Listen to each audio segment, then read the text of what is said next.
I got more. So I mean, it's more for the long run, you know. It's enjoyable in the short run.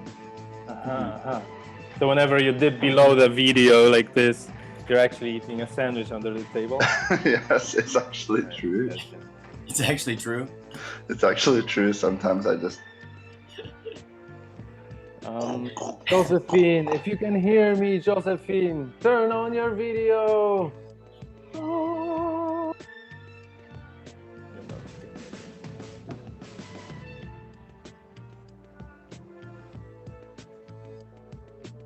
Maybe she can't. Okay, we're gonna give 30 seconds more for anyone who has not joined yet. Oh no, but we only have 8 seconds of song left. Casper. Oh no, I don't know what to do with that. Oh, we have issues. Damn, technical issues got us again. Damn you, Zoom. Damn Zoom. All right, we're good. Well, okay. I think we are missing 2 people, but that's fine.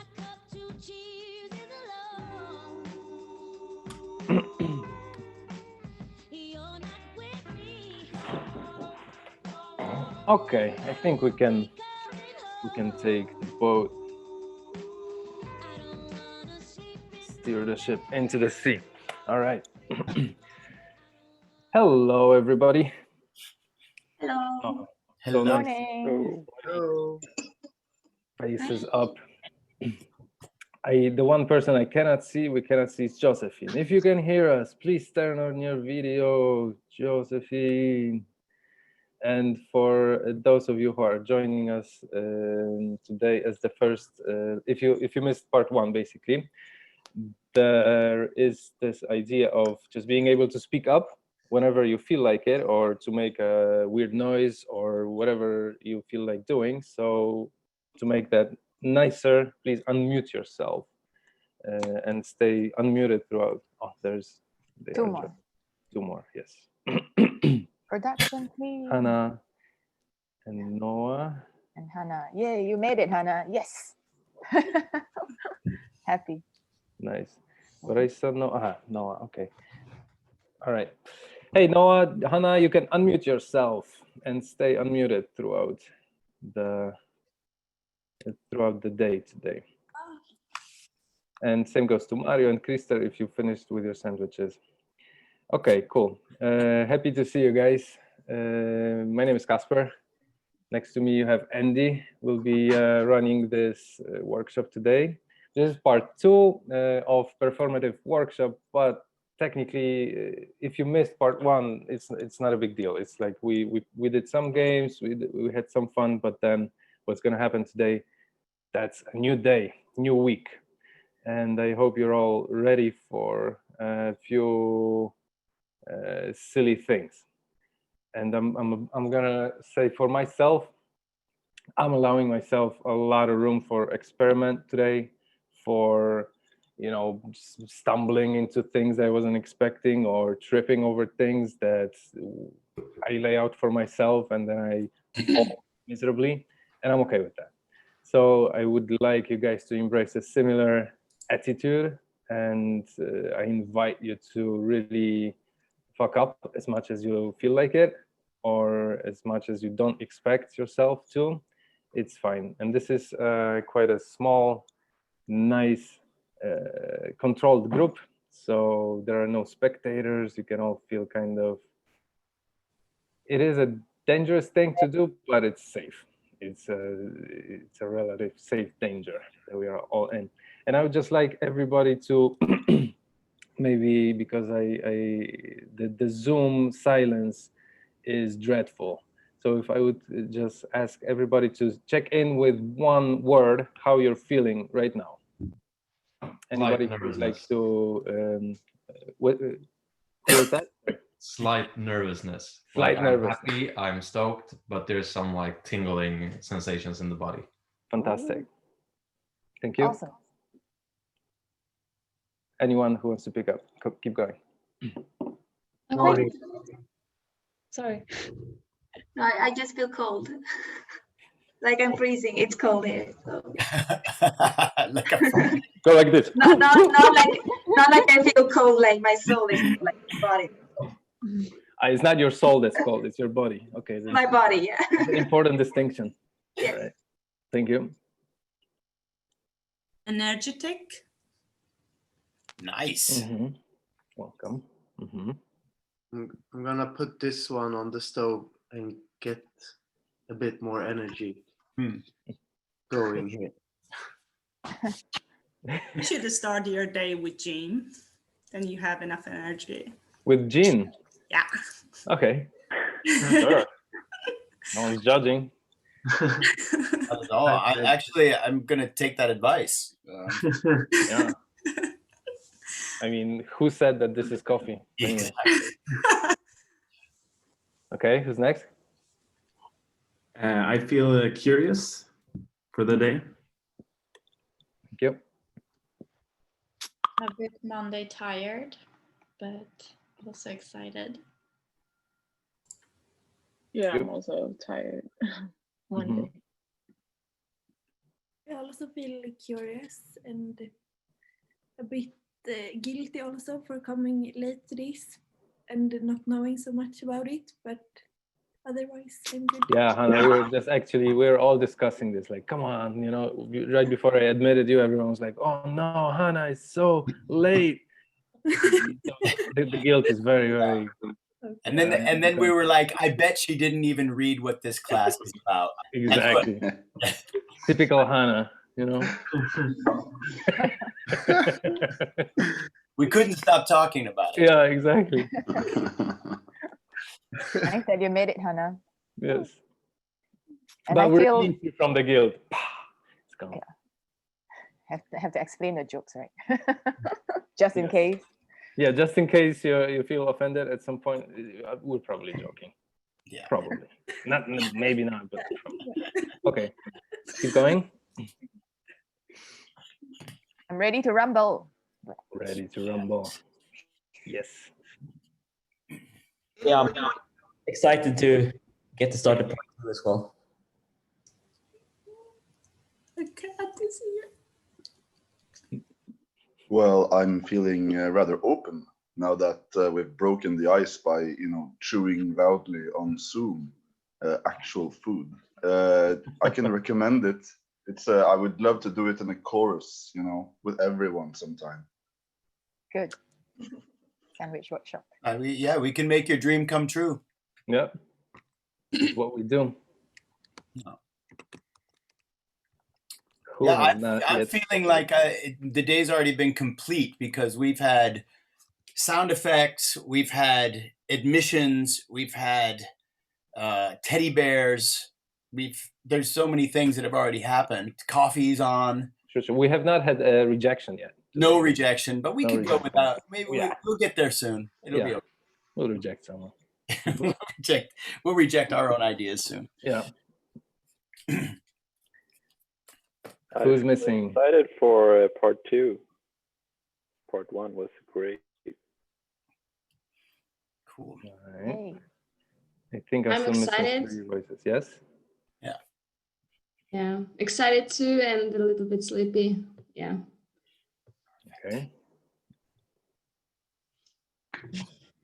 I feel good. I feel a bit sleepy. I woke up at 2 in the morning and couldn't go back to sleep. So I'm in this strange kind of Dream state. being super energetic and really tired. It will be interesting. Okay, so notes to everybody. If Shai falls asleep during this workshop, it is not our fault. Yeah. Exactly. No, but I'm super excited to see you all, really. I really enjoyed it on Friday, so I'm looking forward for this session. Cool, thank you. And just a small note, Shai, like you're quite far from the computer, so we can not hear you so well. If you can bring it a bit closer, would be nice. Thank you. The chair you're sitting in is also really nice. Thank you. Okay, has everybody? I don't think I had Mario. Yeah, I said curious. Or Curious. Okay. Curious. Anyway, Mhm. I'm curious. I missed the first one and I don't know what's this about. All right. We'll find out soon enough. Anyone else? Doris is quite excited as well. Oh, good. Cats always make everything better, unless they bite you. Or if you are allergic. Sorry? Or if you are allergic. I am actually allergic, but not over Zoom, so that's okay. Yeah. Well, and for myself, I'm very excited. And yeah, I'm also curious. I'm not sleepy. I was sleepy 10 minutes ago, but somehow this kind of thing gives you a lot of energy. So for those of you who are sleepy right now, it'll change. Has everybody spoken up? Yeah? Okay. Okay, so first things first. Computer. And Josephine, I'm not sure if you heard us before. You can unmute yourself throughout the workshop, and the same with videos. We stay on video unless it causes any kind of technical difficulty, like a loop from the microphone, then just stay unmuted. And that way we can all feel free. Yes. Yes. Yes. Okay, let's stand up a bit from the computer. Everyone? Yes, everyone. Fuck. So I have to put something underneath because they. I'm in underwear. Yeah, it's always. or just do the camera angle. Yeah, you can put the laptop higher a bit. Okay, that's fine. So let's not look.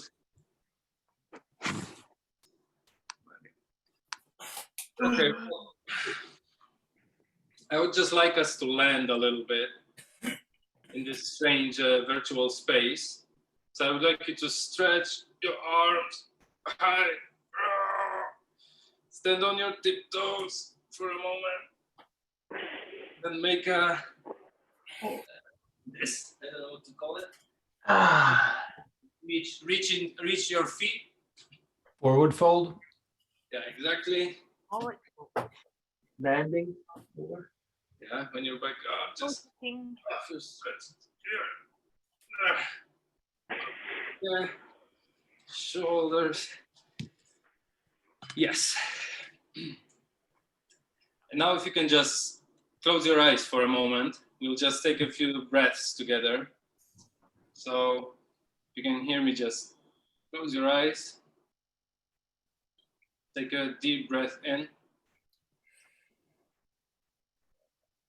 From the mouth or from the nose? And breathe out.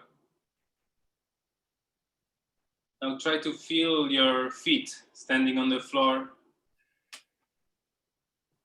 And imagine being in this virtual space with everybody else as if they were standing next to you.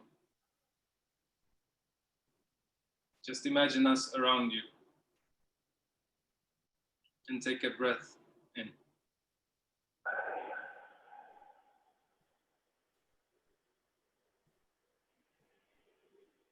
Now feel the weight of your body standing on the floor. And just give your legs a little tap on the floor, like stomp a little bit with left and right. And feel how your body weight changes place from left to right.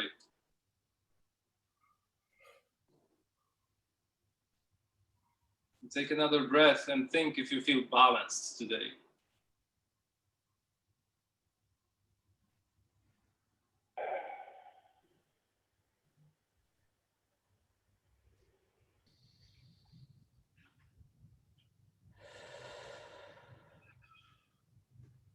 Take another breath in.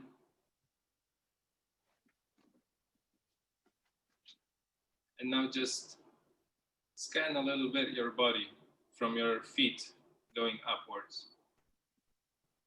How are your knees feeling today?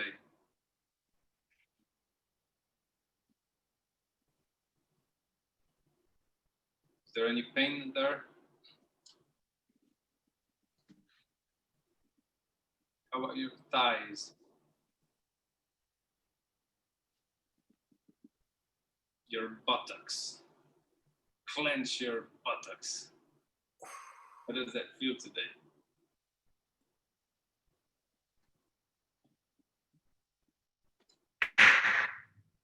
And take a deep breath in into your belly.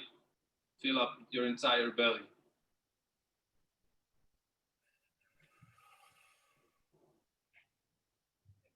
Are you full right now or hungry? Do you have breakfast?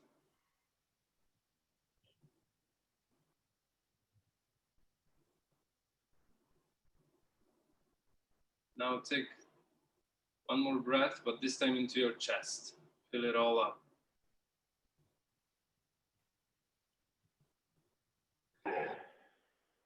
Please notice if there is any tension there.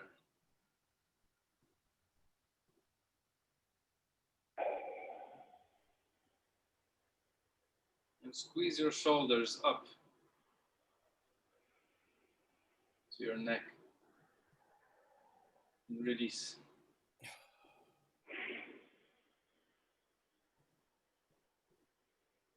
Does your body still feel balanced on the floor?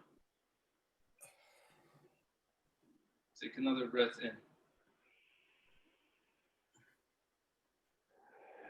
And feel your arms, your elbows, your palms. Make a fist and release it.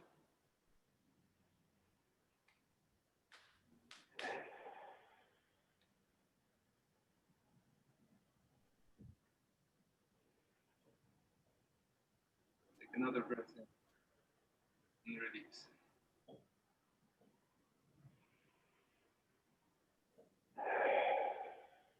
Now with the next breath, take it into your forehead. Imagine energy going into your forehead as you breathe in.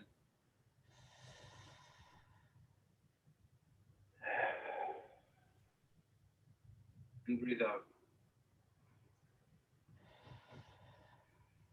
Now I will give you a brief moment with your eyes closed to look around, see everybody who is here with us today as if they were standing in a circle around you. Greet everybody. Smile if you wish. Make a grimace if it feels like that. Just take a moment to say hello.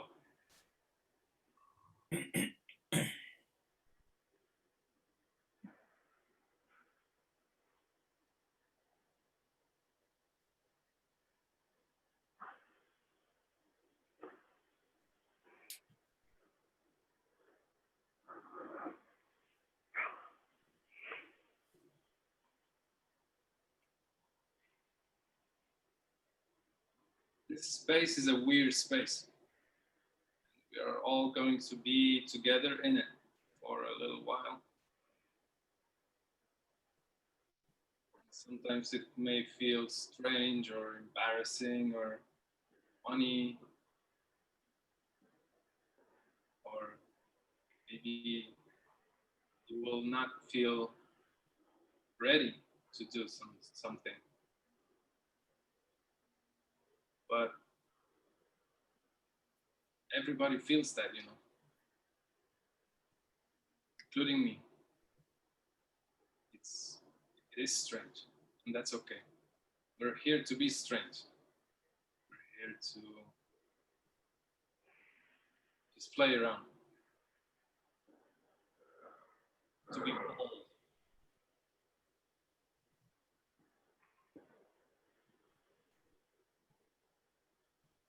And to stay bold.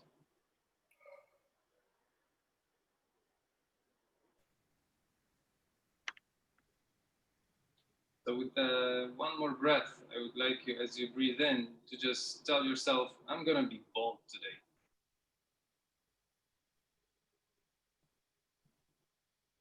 Breathe in.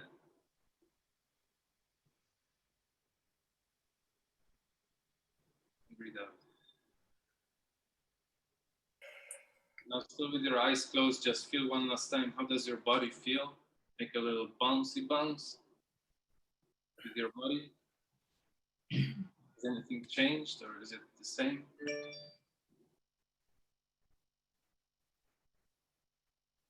And then one more inhale, and on the exhale, I would like you to make some kind of noise that you feel like exuding. If it's like or ah, whatever it is, you can shout, you can just hiss, you can do whatever you want. Just react to the way your body feels right now. So take a breath in, deep, and release anything that wants. Oh.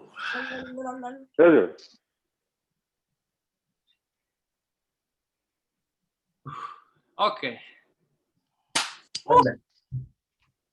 Welcome back, everybody. You can open your eyes and then still stand up. Don't sit just yet. We're gonna now do a little vocal warm up. I think it's nice to activate a little bit our throat and the vocal. What's that called? The vocals. Vocal cords. Vocal cords. The vocal cords. So first things first, for those who are sleepy, you're gonna enjoy this. Let's all yawn together. Who wants to start a yawn? Who feels like yawning a lot today? Andy, you're yawning. Okay, let's all yawn. Very, very, very strong. Back, stretch.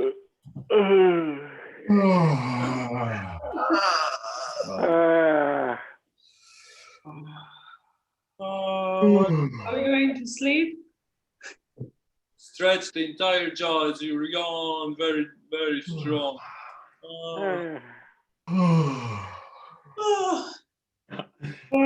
This was real.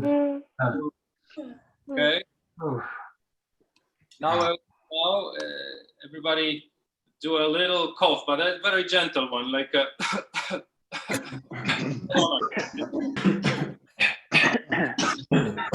The muscles. Okay.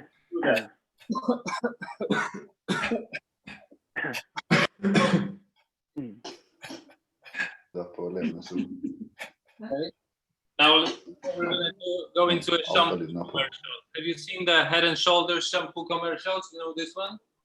Like when they kind of do the side swing of the head. And as we do it, we're gonna do a lip roll. Now I would like everybody to just look at me at my lips. It looks like this. Video.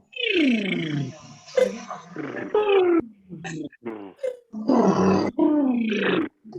go from up to down.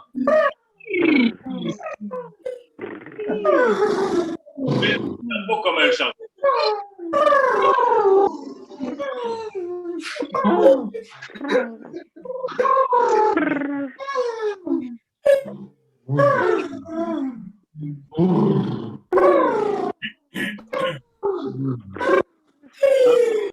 We got the commercial. Tight your shoulders up like this, and as you release, you go the opposite way.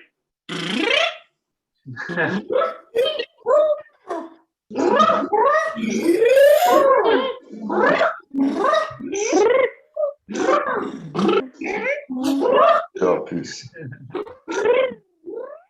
And the same thing, but now with this. With this.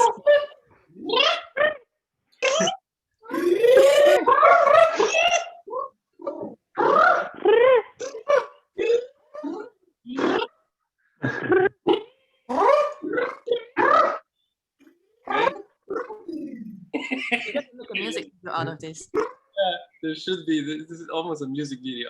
Okay. More. So now we're going to do this. La la la la la la la la.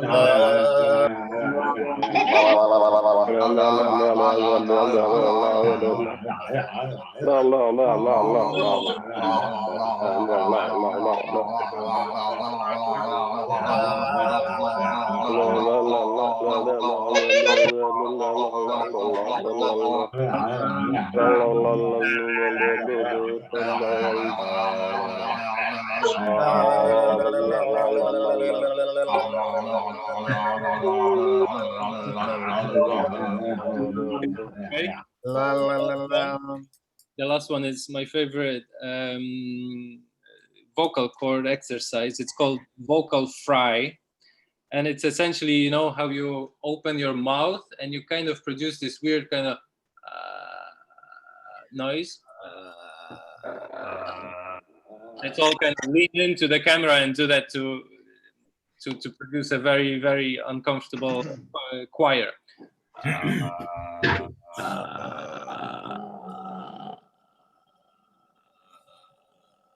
cannot hear anybody frying.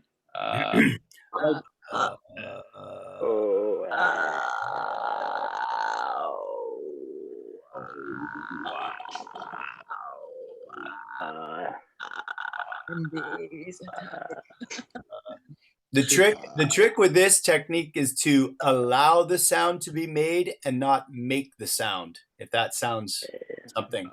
So the trick is to allow the air to come out and make the sound. Don't force the sound.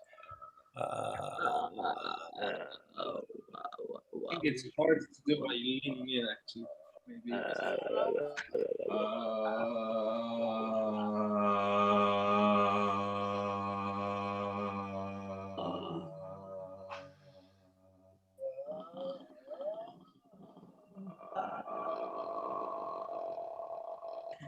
it's like a zombie apocalypse upon everybody. That's awesome.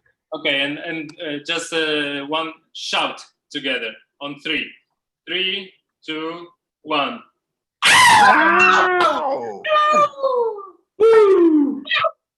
Right. Okay, let's. So this is just a quick you can do whenever maybe you're recording something or you're about to have an interview or even before a Zoom call. Especially this one last one, the vocal fry. It kind of lowers your voice, and just getting a bit of vocal warm-up makes quite a bit of difference for your tonality. And also drink a bit of water. So just a small hint whenever you record or interact over technology. Okay, and now I would like to do a human machine. So this is the next. Okay, the idea is this. We have to all form one big human machine. And it starts with just one person making one movement that goes together with a sound. And rhythmically, for example, and then the next person, whoever wants to join, kind of joins and forms another sound and with another movement, right? Like whatever it is. You can do a squat, you can run around, you can adjust as long as it's kind of repeating pattern and rhythmic, and there's a movement that goes with a sound. So, and we keep going. So together we're gonna form an entire machine out of this. Is that clear? So it's everything at the same time? Everything at the same time, but we start one by one. So we join in one person at a time. And whoever doing the machine just kind of keeps going. Yes? One nice mindset to take into this is adjust to or address the person who went directly before you. So what you create should be some sort of inspired response to the person who just went before you, if that makes sense. Yeah. Don't reach back 3 or 4 people and be inspired as much as being inspired by the person who just went before you. Yeah. Yes. Okay. So I'm going to start, and then whoever wants to continue, just feel free. Yeah? You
turned it off.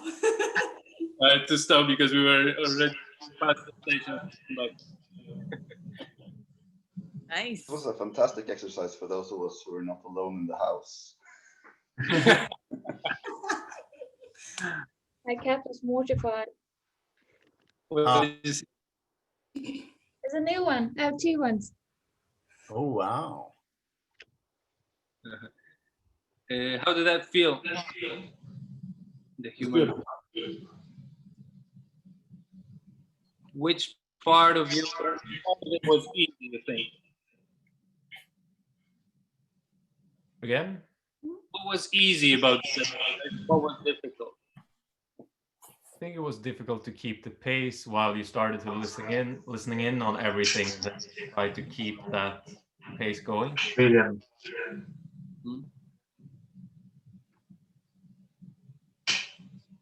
It was hard to focus on only one sound while you can hear many sounds and keep tracking this. You have a similar or something with the flow of that sound without disturbing.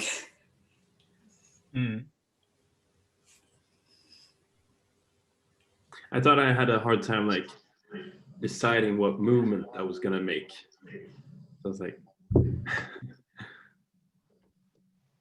And how did you feel about your decision? solid.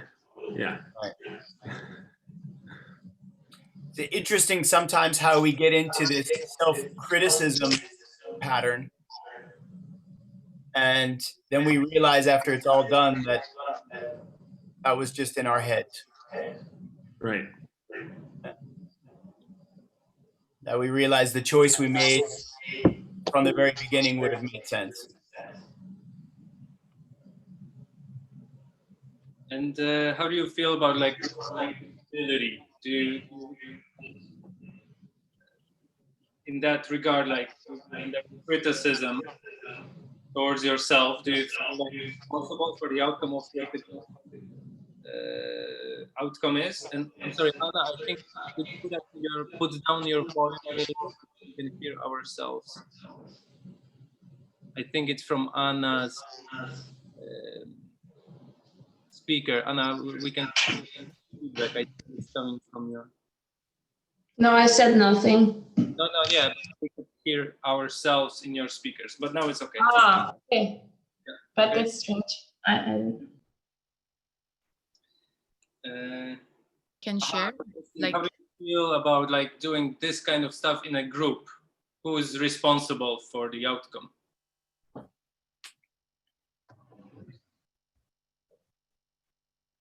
Each person is responsible for the part that she or he is doing.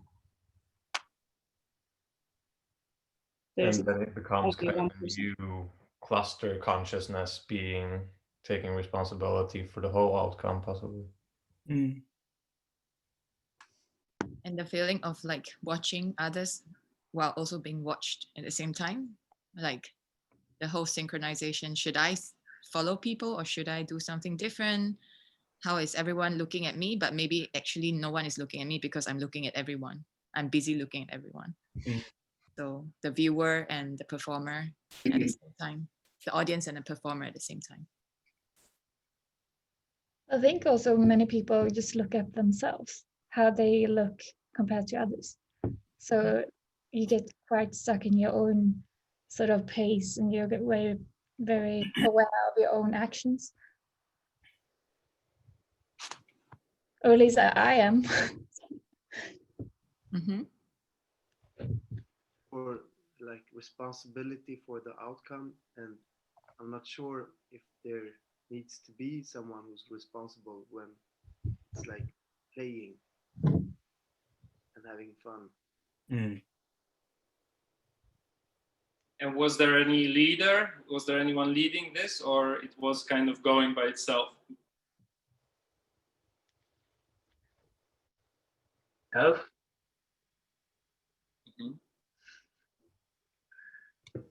We had a kind of structure to start with, but no one led us through the journey.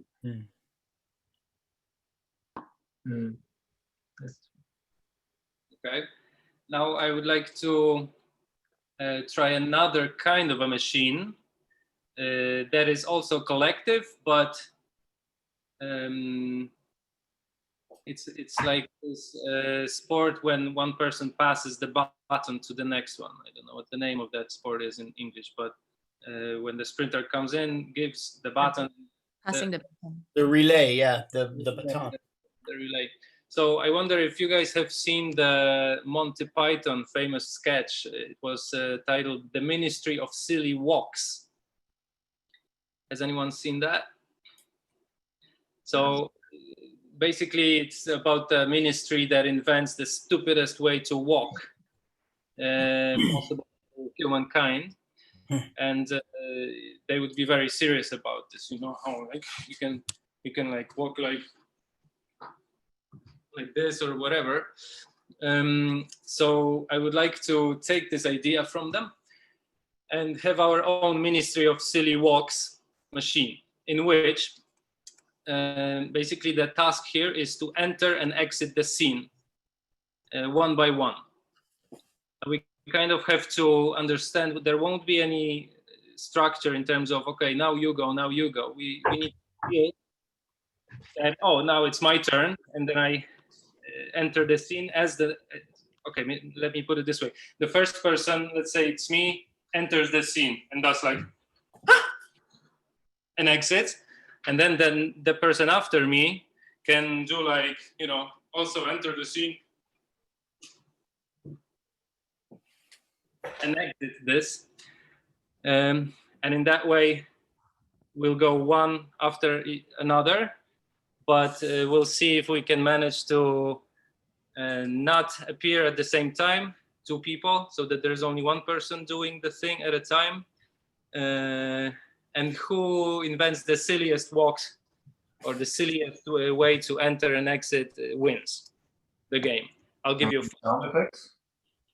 Sorry? Can we do sound effects to our walks? You can make sound effects if you wish, sure. Actually, let's make it a rule. We all make a sound effect, at least one during the exit and entry.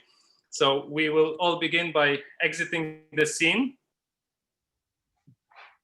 Just kind of stand so that you're not in the screen.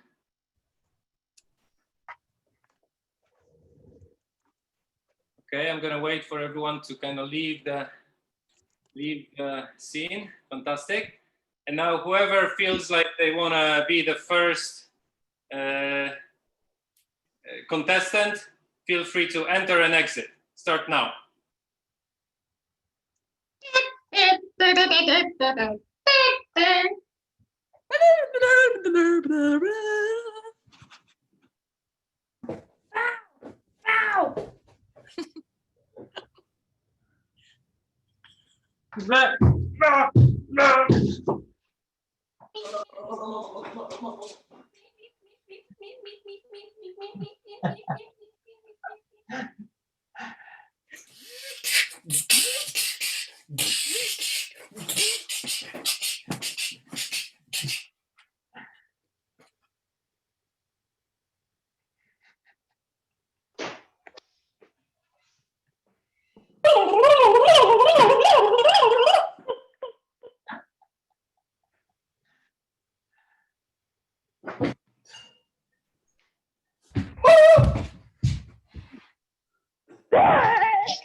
And now we all come back.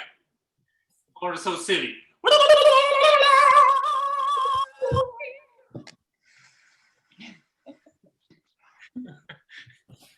Hello, welcome back, human machine.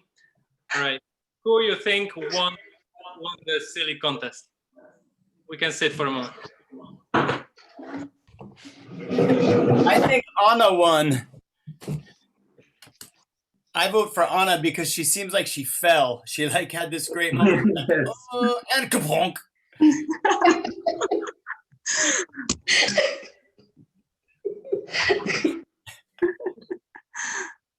Like the Pink Panther at a zoo made. Got stuck in your head. So how did that feel this time? Great. Good. What was different compared to the previous machine? For me, maybe more focus on finding your moment in.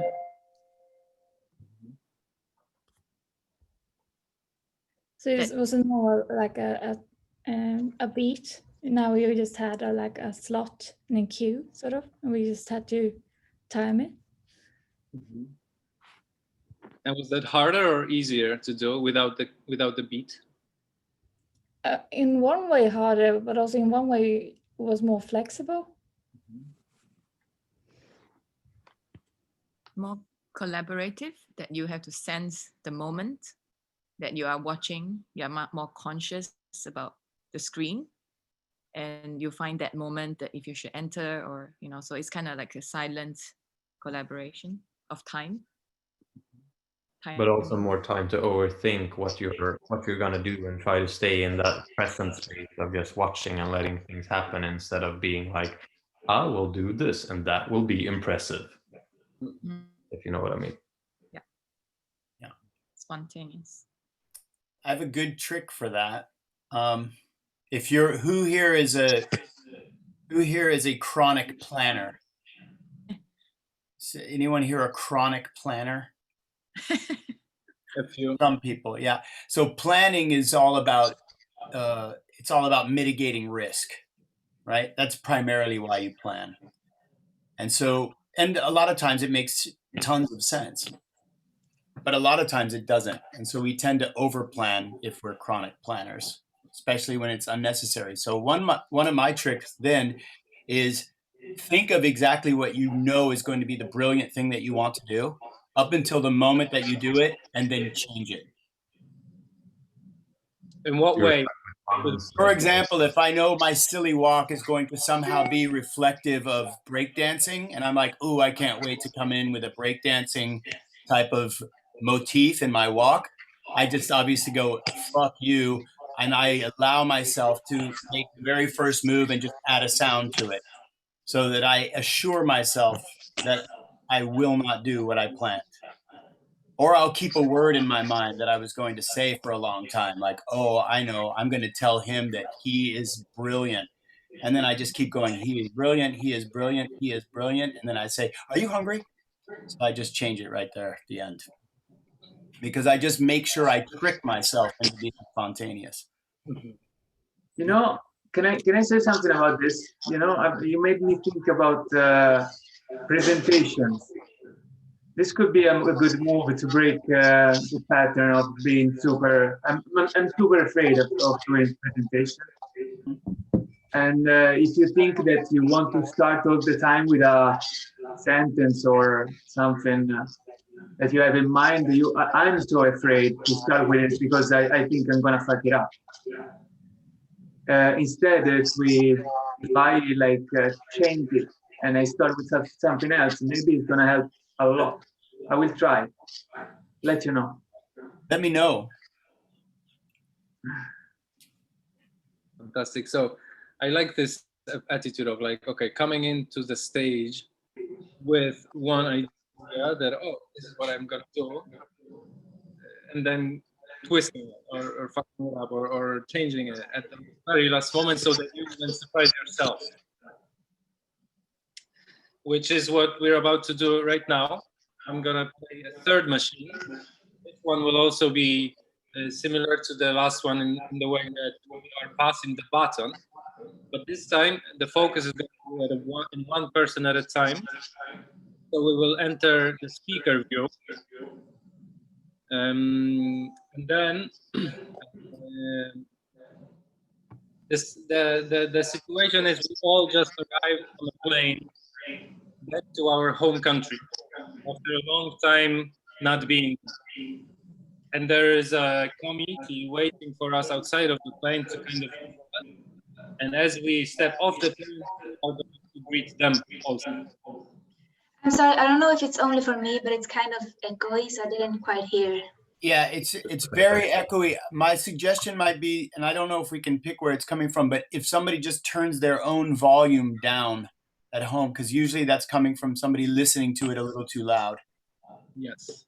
I think that Andrew is still sharing sound computer. Yeah, but there's nothing on, so it should be okay. Yeah. Is it still looping right now? At the moment, no. No. No. I think it's the god of Zoom that also once he hears, oh no, there's a glitch, then he suddenly turns it off and everybody just feels you're an issue, but we're still talking about it. Happens so many times. Okay, so the situation is this. We're all arriving on a plane back to our home country, and there's a committee waiting to greet us at the airport. And as we walk out of the doors at the airport, they're there, and we're there to say one simple sentence of like, oh, nice to see you again, right? So there's our entry, one sentence as we say hello to them, and then we exit the scene. So it's again the idea of like being out of the stage, and then we kind of come in, say one thing, and then follow along to be greeted by them. And we'll do it one person at a time. So this is the plane machine, the homecoming machine. And we'll enter speaker view to do this. And speaker view on Zoom does, the way that it works is that it picks up a sound and then it transfers the focus to that one person. Once it picks up that someone is talking, then it will change to spotlighting their video. So you need to be kind of aware as you enter to make a sound, therefore take the stage, do your thing, get off the stage, and the next person finds their cue to do the same. Is that clear? All right, so everybody go into speaker view, out of the, and whoever feels like getting off the plane, feel free to start.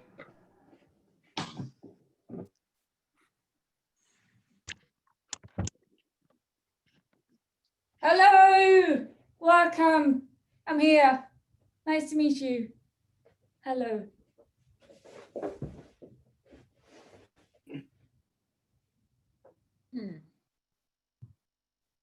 Hello, so good to see you.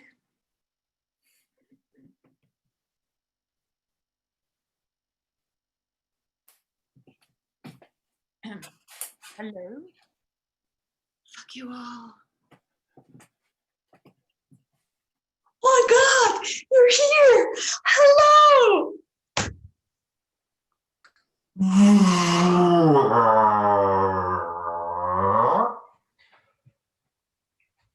Well, it's been raining the whole fucking time. I'm not even sure why I left. Bye. Wow, guys. Wow. You got really dressed up for this. Hi. No, I got my bag.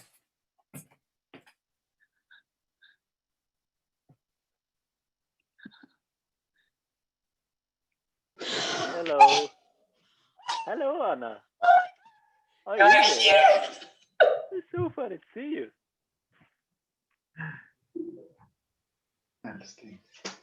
Hello.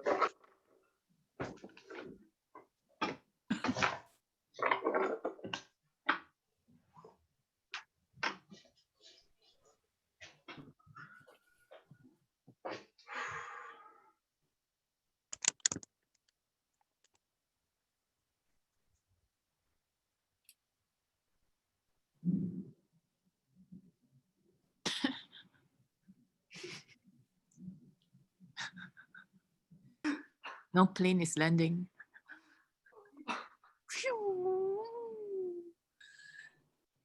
The plane has landed.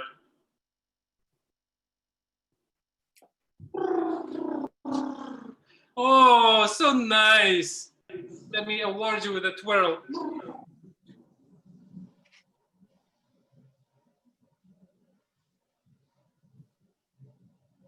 Sorry, guys. Mario doesn't want to participate.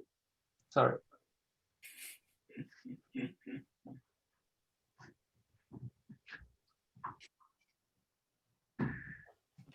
Someone has not landed yet. Now is your time. Oh. Oh my God, what are you doing here? You thought I wanted to see you? No, oh, wait. I'm just gonna get my bag. You can leave. Bye. OMG. Hi.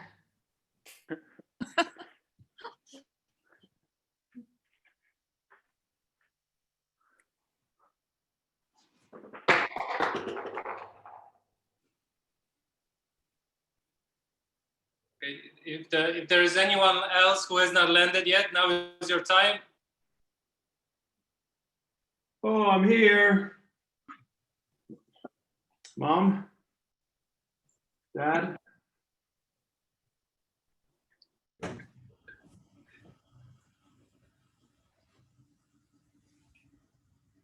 Okay, and now we're gonna perform a plane landing into our seats in front of the computers. Together, everybody pretend you're a plane and you're landing into your seat on 3, 2, 1, go.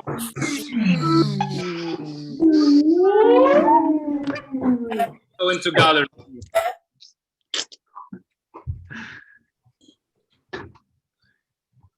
Okay, Mario landed also. Yeah, no, sorry about your parents not arriving. No, if I watch Home Alone tonight, it's on you. Okay, how was that? How did that feel?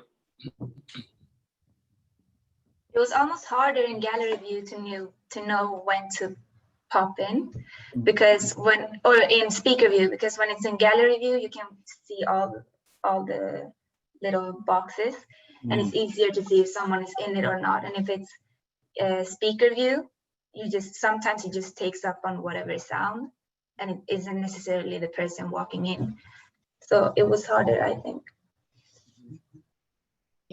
Same, like in the Zoom world today, I mean, as we all know that like being in a physical classroom or physical presentation or whatever, you can see even people who are not standing in front as the presenter, but those who are waiting on the side, you can see what they are about to do and you can sense the room and all that. So it's way harder in this virtual world that we are so limited by this box that we can only guess what might happen after, and we try to be ultra sensitive to all the little kind of connotations that we can take. Even a sound from somebody's moving chair, it's like, somebody's entering the scene, you know, even before we see anyone. So I think this is kind of like a good way for us to heighten our sensory in this very virtual world. Yeah. That we are not used to. Mm. Yeah.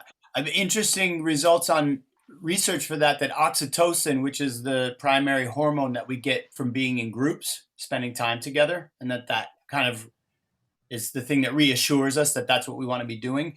We can get it through Zoom. So they're finding that we're getting it, that we're actually feeling that. But we have to, I think to Pebble's point, we have to make sure that we're really micro listening. We really have to try to do all we can to pick up the signals from one another. And it can help us get really good at that, actually. What is the name? Oxytocin.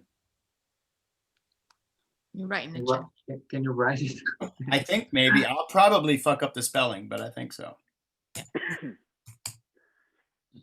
It's the same chemical that is released in your body when you get a hug or when you share a meal with somebody. Mm. It's, I think, specifically related to social activity and pleasure combined. Yeah, it's social animal group hormone. And dogs have it too. Yeah. I would guess that most social animals have it. Deer probably have it. I mean, any animal that runs in packs definitely will have it. Dolphins have it. It's like the hug drug, isn't it? Yep. Yeah. You got keys of morphine in cow's milk to keep the calves coming back, which is basically like a heroin-like substance. Yeah. Good news, we don't have to take heroin. We can just be on Zoom. Yeah.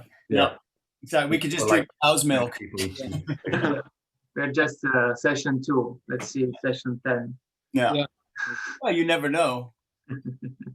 Sometimes it's better. One observation I made from this, which I thought is interesting, and because I train a lot of improvisers and do a lot of work in improvisation, collective creativity. First of all, I loved the level of bravery and kind of boldness that you guys put into this. I thought it was a lot of fun the way you guys threw yourself into it. One thing to be cautious and aware of when we're put on the spot to be spontaneous, we tend towards grumpy. So we tend, because of the unknown future being one of our fundamental fears, we compensate for that by being cautious with negativity, grumpiness, and doubt. And so what ends up happening is that an overabundance of negativity, grumpiness, and doubt comes out of spontaneous creativity. It's actually not a strong reflection of really what's going on inside. It's a defense mechanism. And so it's worthwhile being aware of that, because sometimes, just like we were talking about last week with status, that there does come a moment with conscientious choice where it's worth saying to yourself, I feel a little grouchy, I feel a little doubtful, but I'm actually going to turn the corner on that. I'm going to do something else right now. And it usually is worthwhile because creativity gets a bit asphyxiated or squeezed by negativity, because the whole idea of the prefrontal cortex and the way that the brain works says once you're worried or scared, it says creativity is not necessary right now. Flight is necessary. And so it actually will make you feel slightly uncreative at those moments as well. So that's just my bit of advice, is that if you start tending towards the negative or grouchy, catch it and flip it on its head, kind of like with you if you're an over planner. Same type of technique. Be conscious of it.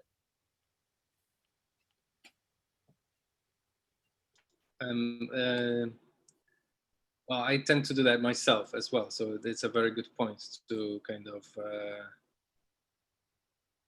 sometimes I feel, oh, maybe that's just a reflection of how I'm feeling today. But then I catch myself, no, actually, I feel great. And somehow that comes out, you know. And I see it also reflected maybe sometimes in artists' projects who they tend to be creepy.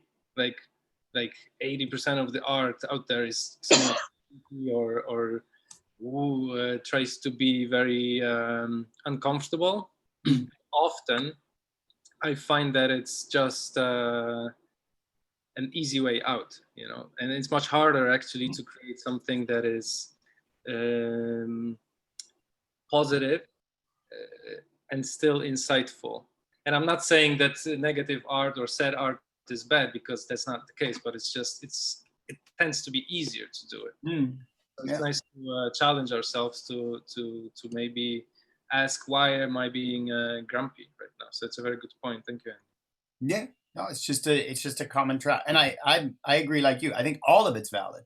We want all the voices. We just want to make sure that we maintain our interest in keeping the spectrum alive. Yeah, and I think being positive ultimately is it's a much harder road. That's oftentimes why people don't take it. It's just because it's tougher. It's tougher.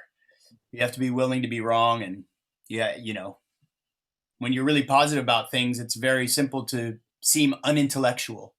And so we want to be, you know, so we can stay negative about things and we at least seem intellectual. And I think it's a vanity question, really. That's what it comes down to a lot of times. And I would like to comment or add that whether it's negative or positive, end of the day, a lot of the art or experience should be human. I think this is the part that the challenge is, like for all of us creating this virtual museum that will be experienced kind of in a virtual world. Like there is a big kind of like a compensation needed, not about how cool the art is, how great the narrative is, but also how human it is. So in the creative production of it, you know, whether as the host, you know, like how do you guide and invite people to experience this, or whether as you are exhibiting whatever you're creating, like you are still talking to a human. So behind this screen, and I guess this is why we are here, like to understand this human touch, or how can we connect, you know, like just via our screen, through our voice, through our little actions, through our thoughts. I think this is something that is a constant challenge even for the work we do, how to be human with you guys. I would also like to add about like positivity versus negativity, which is like a personal reflection that I had, and it's also like separate between positivity and optimism, because a lot of time, at least myself, I confused it a lot.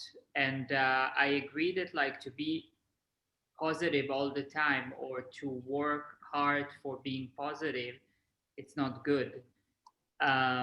But then it's really important to understand that you can be negative, but you can be optimistic. And then it's much beneficial to actually work yourself into like be more optimistic in life and look at like I wouldn't say the bright side of things, but like the beneficial or gains of a certain situation, rather than like trying to find positivity, because there are so many things in life that has no positivity in them. But yeah, with faith comes also like the ability to be optimistic. Andrew, do you have any more, like where to read more about this? Oxytocin. Sorry? About more about like that reaction, that if something is not like planned or spontaneous, we tend to go towards being grumpy. I find it very interesting that that's a reaction. Yeah, I mean, I'll try to find you some literature on it. There's plenty of perhaps books about it. One place to look right away that'll address it is Impro by Keith Johnstone. He'll definitely address that in his essay on spontaneity as well. I'll write that in there. But there's probably a lot of bits and pieces of literature on this. It's a defense. It's like status. We were talking about last time, status being this idea of the power game of sexual rights and dominance and submission. Like status, during spontaneity, the fear and frustration of spontaneity, or the protectiveness or the self-protection of it, essentially comes just from a defense mechanism. It's basically saying, I don't want to unnecessarily put myself in a vulnerable position. Because you basically have three innate social fears that you will never ever defeat. You'll never defeat the fear of the unknown future. You will never defeat the fear of being judged by your peers, and you will never defeat the fear of transforming.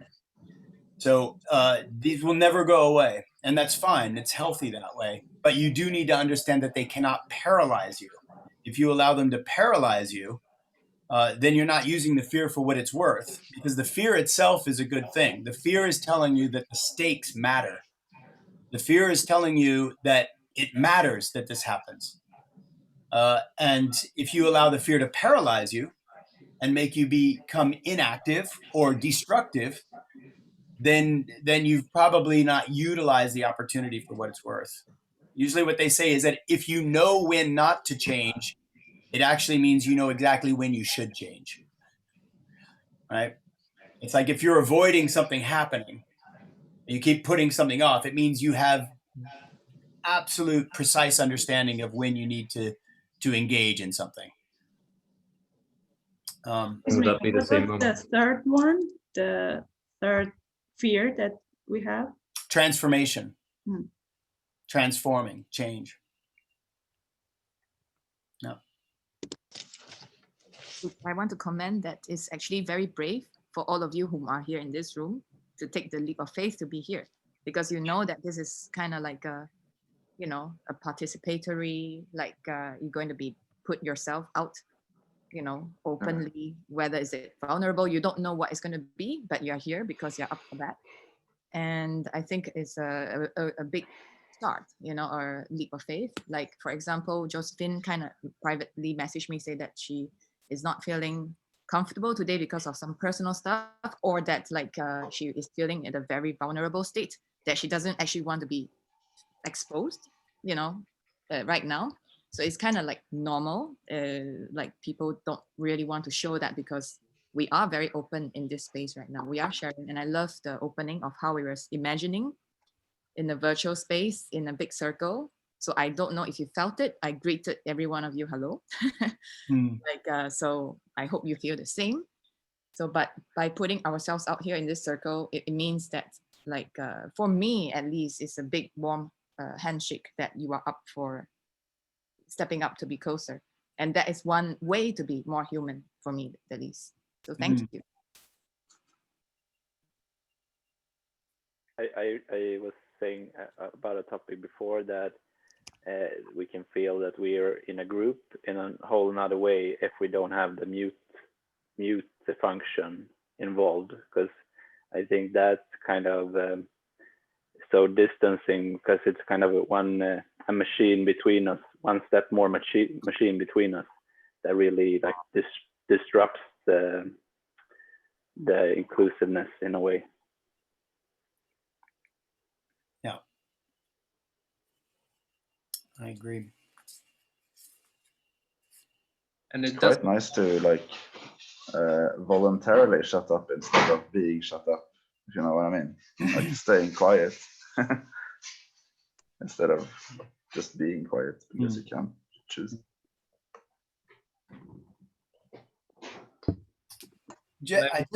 Go on. Sorry. I wanted to add one more note on the negativity versus positivity spectrum. That to me, what works sometimes is that even if I am noticing that I am negative today, I'm not really trying to suppress that, but I aim to observe it and not put it on other people, because it's not their fault that I feel like shit, you know? So that can stop with me. I can still feel it, and I allow myself to, you know, I don't pretend I'm great, but at least I try as much as possible not to be a jerk to others. Yeah. And it's not easy to do that. It's such a beautifully complex problem, I think, because you have like the Disneyland happy, which is terrifying for most people, right? This forced joy. And then you have this idea of, you know, I want to be a realist. I want to be realistic. I want to be able to express myself. But somewhere in between the two, in most social circumstances, falls the reality, in that you have to make certain conscious choices. If you leave every single thing up to your current whim, there are going to be certain situations where that's not appropriate. And specifically where I mean is because you are working on a virtual museum online, or you are working in the world of culture and arts, and you want to share those arts, put them on a platform and bring people that you don't necessarily know, and they are your customers, they are the people you're serving, you're giving them an experience. The conscientiousness of the way that they're greeted, or the way that they are received, or the way that they come into something is really, really important. You don't have the right to subject them to your current state, you know, if your current state is not appropriate for the situation. And so I think one way to think of this is you're inviting people into a ritualistic space. And the ritualistic space and what it means and what it wants and what it promises is predetermined. It has nothing to do with you. That because there is hundreds of thousands of years of ancestry of this, of showing each other things, or demonstrating things, or giving each other an opportunity to experience things. And that ritualistic space gives us permission to take risks and to be vulnerable and to observe and talk about and challenge things that we oftentimes don't do in an unritualistic space. Does this make sense? So it's, in other words, you're already separated from your day-to-day life in a certain way. That's why an actor, because I'm speaking from the theater, if I'm having a crappy day, I still have to go and play the show tonight because I'm going to give them a bill at the end of the month and they're going to pay me. And 419 people are already in the theater. So I have to make the ritualistic space real. I have to make it happen. And I think just as curators and as collectors and as just anybody dealing with the arts and trying to share that with an audience, there is that kind of sacred bond that we make that I think is really important to keep in consideration and to understand that. And that's why it feels vulnerable. I think that's one reason why it feels vulnerable. I have a question. Mm-hmm. If you feel that we have a kind of negative thought one day, should we, and in that day we have a kind of releasing work, and we should have some positivity in our mind. What should we do? Should we hide it, or should we change it to some positive thoughts? I think, if you're asking me, I think that there's really no one way to solve this problem. I think that it's just about, again, being conscious of it. It's just like, I'm conscious right now that I'm a bit grouchy. I'm kind of bringing a negative tone. It's not easy to convince me to be positive. And then I think a very charming and vulnerable person comes out and kind of says that, yeah, I'm in this headspace right now. These things are troubling me. But then I also think that there's a conscious choice of saying, but I also recognize there are positive things going on.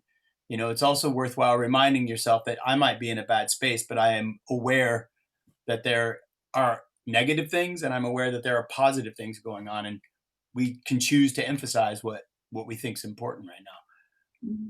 I think it's the reaction that seems to be valuable is on one end to be aware, as Andy said, the consciousness of what I'm feeling. And on the other end, I would say that the other leg that lets me stand on these moments with balance is the remembering impermanence and the fact that this will go away soon enough, you know, and you can maybe take it easy because time flies, you know, and before you know it, you're going to feel good again. And then as you feel good, you're going to feel shitty soon enough again. You know, it's like, so you're always on this roller coaster, and kind of, it's easy to forget that that's the nature of the human mind, that we have good moments and bad moments all the time, and they kind of change in time, and quite easy to get attached to that moment. You know? That's So it's actually available for it to change. Yes. That's actually what was, the sentence we were repeating in the first meeting, like Right. yes, it's exactly that, like acknowledging that everything in life is a subject to change. So no matter if it's good or bad, this too shall pass. So it will move on. And then, it's also like, at least for me, I like my biggest learning was like really what does it mean to be attached to things, like to good things and to bad things, and figuring out like where the attachment starts. And then the next important lesson, in my opinion, or like a tool to actually move forward and keep growing, is to just say, Lean, can you do it outside, please? Thank you. Okay, sorry. So one other thing that it's such an important tool is like radical acceptance, like really to radically accept whatever feeling you have, if it's bad or if it's good, and kind of acknowledge that like the only way out is through. So you really need to pass through the door in order to go out of the house or any other place. And yeah, and like talking about like what could be a way to bring is really, at least from my personal experience, it's really that radically accept everything. Yeah. Can I also add like to that of what we talk about, the invitation, like as creatives, or whether for ourselves, our lives, as a storyteller, as a creative to your project, I would see that like if you're able to illustrate your emotions as a movie, so how can you invite someone into your movie? So like if you're a director to your story in this emotional landscape, whether in your creative project, whether if you are in the creative production thinking of the museum, or you as a person, when you greet someone, you want to share your feelings with someone, or your consciousness or your feelings, you can decide the tonality by thinking as a film. So like if I'm a director of my own film, am I more into like my film is sci-fi, so I kind of want to invite the people into my world, in this dystopian sci-fi world, that like, hey, we're all going to die, like but what can we do with this and all that. But maybe this is my way of expressing my fear for apocalypse, but then it with also some kind of guts and glory facing this. So this is kind of like how I would maybe share with you guys how you can proceed into developing your idea. Like how can you channel this doubt, your fear, your anxiety about the doom of humanity, and see it as a movie, and how do you invite people into your movie? How do you want them to kind of immerse themselves? And that's where we talk about the whole immersive storytelling. If you're able to create this emotional scape or consciousness scape for people to understand what you're feeling or what you're trying to let them experience. Mm. Thank you. That's really, yeah, I think that's a really powerful note. And one thing that comes to mind that you kind of triggered out of my mind when you're talking about this is that if you are presenting to an audience human behavior and dynamics of the human condition, either in parallel worlds, in metaphor, in direct ways, you will be called contemporary. That defines contemporary. Could you repeat that, please? So if you're dealing in human behavior, if you're honestly, genuinely tracking and researching and presenting human behavior, either in metaphor, in very didactic, direct ways, whatever it is, the human condition and the human experience and human behavior is on display, you will be called contemporary. That's how the audience will receive you, because that is what they are by far most interested in. They might not know that, but that's what they will always migrate towards. They will automatically transpose or parallel that experience and that input into their own human condition, into their own human behavior, into their own understanding. And the critics will say, what a contemporary piece by such and such. And it's just because they're dealing with the condition, right? Thank you. And I think that to understand that human condition or to deal with it, we also, to come back to an earlier note with the last machine that we created and the micro listening that is needed to recognize if someone is on stage or not, and are we looking at them or are people looking at us? That comes back to this notion of space and kind of allowing silence and space to really listen, you know, and to maybe not only listen for the words that people are saying, but also for looking for intention with which those words come out, or what are they actually telling me? What is it that I'm not hearing, and what is it that they are telling me? And yeah, because I think we all care about things that we don't often voice out. And I wanted to invite you now for a short break. But during the break, I'll ask a question to you. The break will be 10 minutes long. And during the break, think of the one thing that really matters to you today, a cause, a purpose, something that you feel is important to you. And then if you find the moment to put it during the break on the shared mural, I just shared the link with everyone in the chat. It's quite easy to do it. You just upload an image from your computer. You can add a post-it note if there is a, if it's missing there, because we only have now 3 or 4: gender equality, human rights, race inequality, and equality. If you find something is similar to what you're already feeling, you can add it there. Basically, it's like a mood board for things that matter to us today. So I want us to take the 10 minutes to kind of refresh our brains, put whatever you think of, and don't think much into it. It can be an image, a sentence, a quote, an article that you read recently, whatever it is that is related to something you truly care about. So again, 10 minutes break. We come back 10:38 at the very latest. During the break, refresh your brain, put one thing onto the mood board, and I'll see you very soon. Stay good.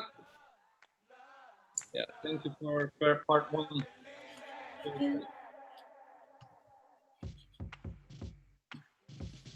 Oh, and don't exit the room, just mute and turn off the video. I got house in the carriage, yeah. I got black love and marriage, yeah. They gon' say you can't have it, but I'm like, don't kill the messenger. We gon' break the stigma up. Huxtables turn to Obamas. It ain't about where you been, where you from, what you got. It's all about love. Self-love is the best love. When you go take that wristband off, that petite party bent over. Don't need makeup to dress you up. I gave birth on the bathroom floor. Just me, Iman, and headphone calls. Don't let this life defeat you. I hope this message reach you. Throw your hands up. Play catch with the hundreds. Love is the new money. I'm just chillin' with the homies. Homies where the heart is. Throw your hands up. Play catch with the hundreds. Love is the new money. I'm just chillin' with the homies. Homies where the heart is.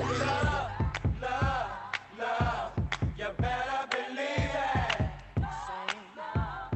We got love, you better believe it.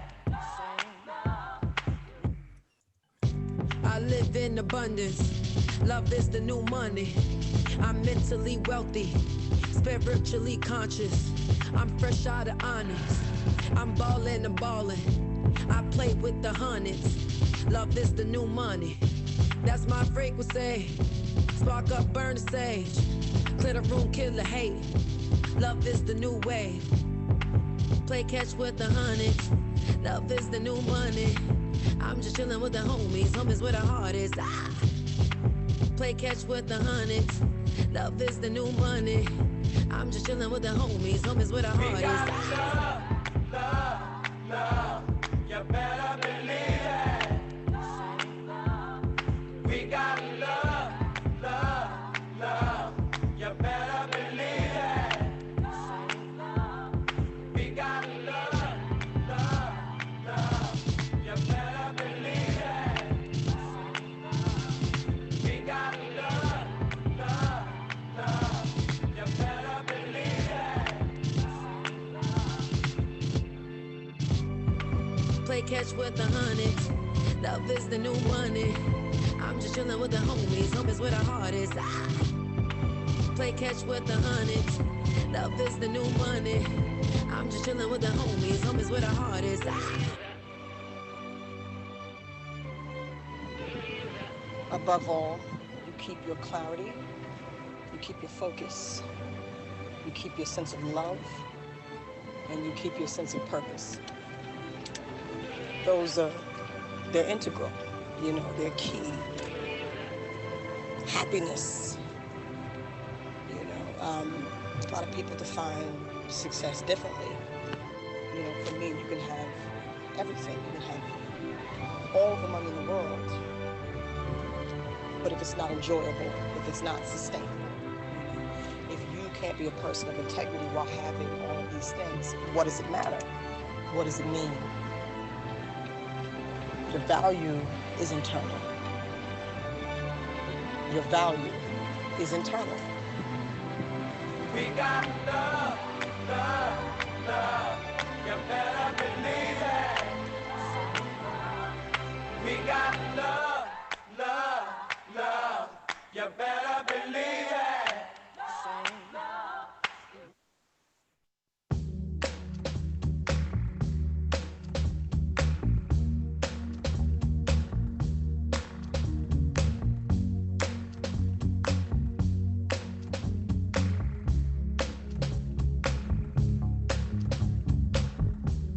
Leave in the night.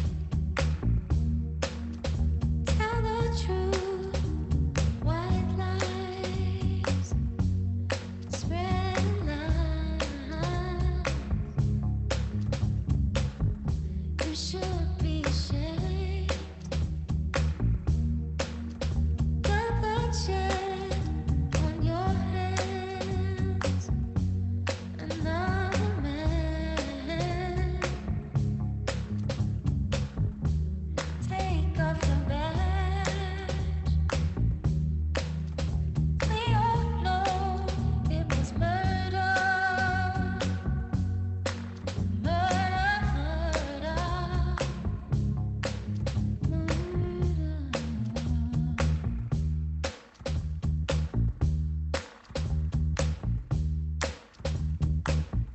we are dying, that's the reason we are crying. We are crying, but we will never show fear, even in my eyes. I will always rise in wildfires. I ain't never been scared, even through my tears. I will always care in wildfires.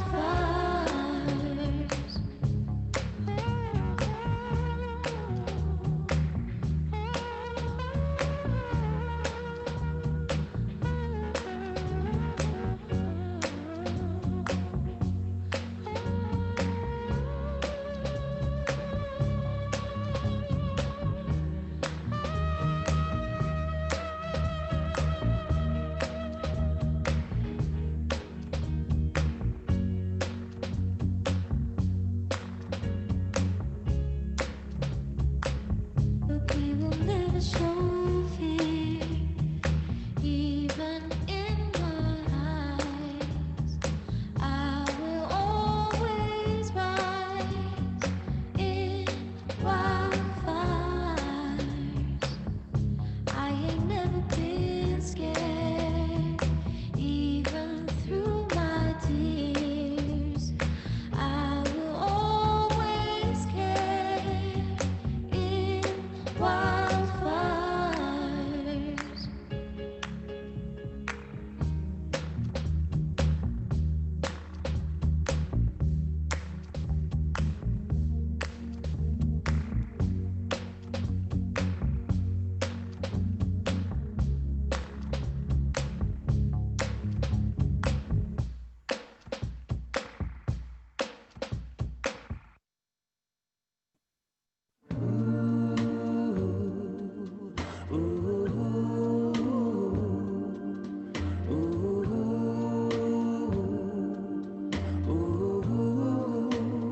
Yeah, smart. Better to talk this way.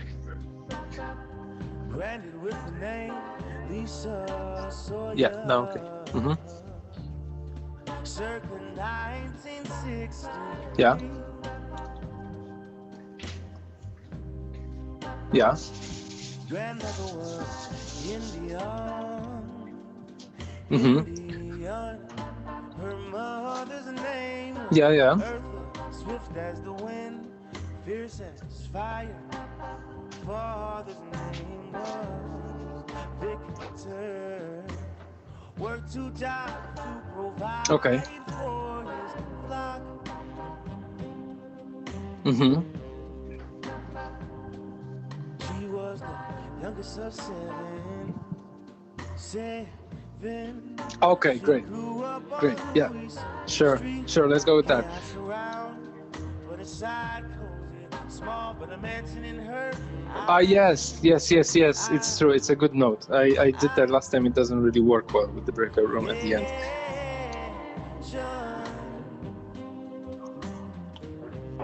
Yeah. Never had much money.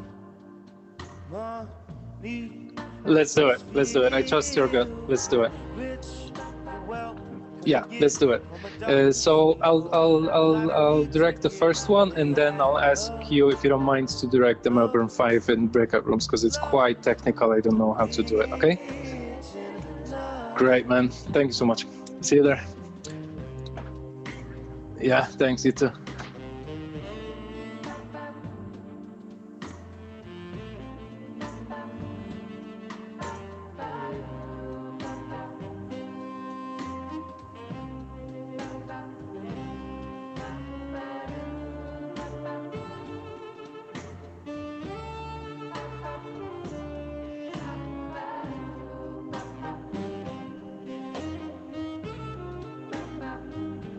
She had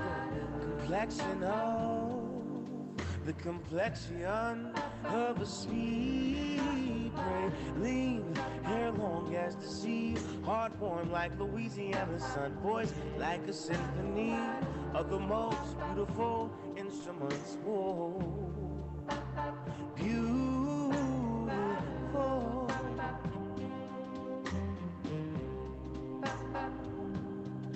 At the age of 16, she found Christ at an altar.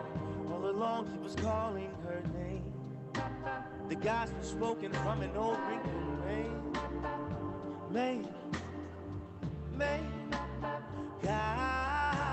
Gospel. She was born in New Orleans. She was born in New Orleans. She was born in New Orleans. New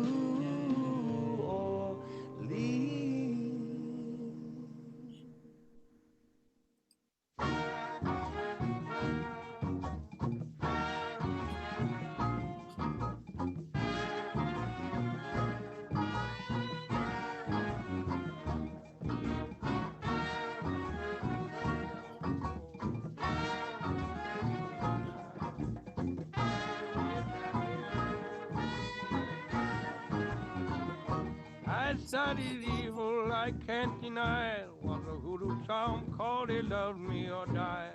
Some fingernail, a piece of her dress, a pocket theory, devil yes. I will relate the piteous consequence of my mistakes.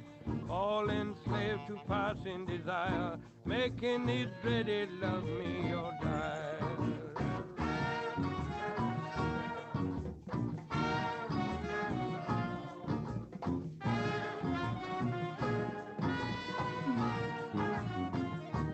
Against the jungle primeval green, she had the looks of a beauty queen. No bangles or chain wearing broken through. 75-cent bottle perfume. I said good morning, I tipped my hat Okay. while I was cunning Come back. like a rat. We still have a good part of the group not with us though.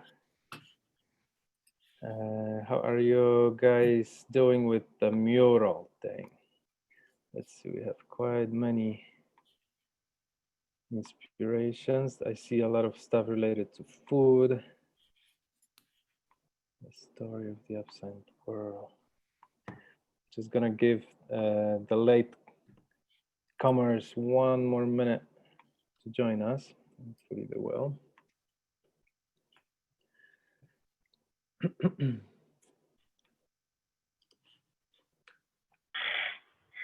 And you can take this time until everybody comes back to just also get a glance of the mural thing. Where will we see the mural? Where is it? I put the link on the math chat. I'll put it again. Oh, okay. Sorry. Here. I just posted it. Can you see the link? Yeah, got it.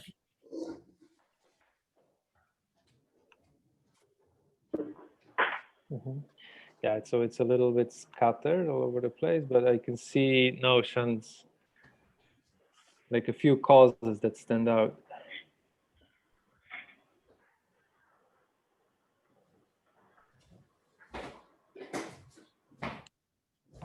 Okay, and seems everybody's back with us.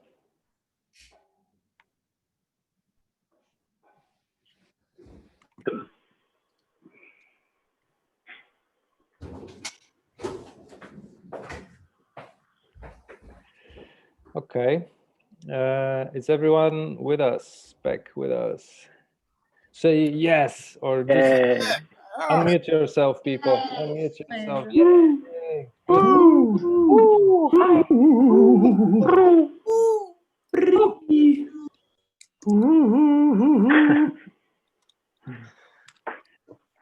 Okay, let's see. There is quite a poem that someone posted here, and it seems to be verging on in an interesting space between being positive and very, very threatening in a way about life. Without even knowing the poem by heart, I'm just gonna wing it and allow myself to do this. Can we all just close our eyes for a moment, and to come back to this space, I would just like to read it to you. So try and listen in a way that you listen for the micro intentions in my voice. So close your eyes now. And with your eyes closed, take a deep breath in.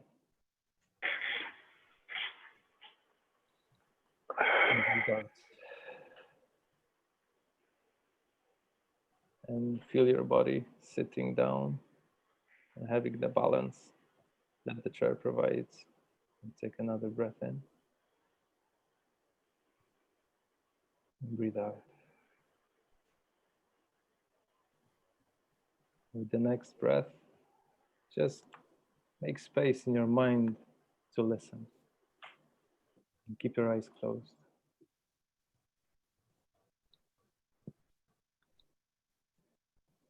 How many people can you piss off in a single day by doing absolutely nothing?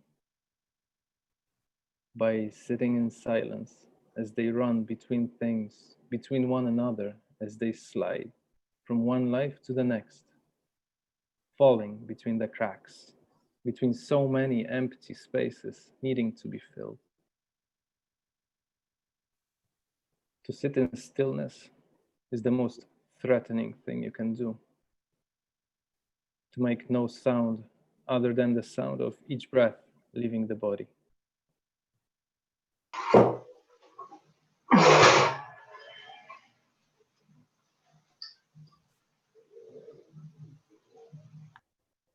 To sit as they cannot and will not, to growl in the silence. Maybe that's the secret. Maybe that's what everyone is thinking. And the more that they want it, the more angry they get and the more pissed off at the rest, at how easy it themes, how easy it was once, and then how difficult to do the impossible.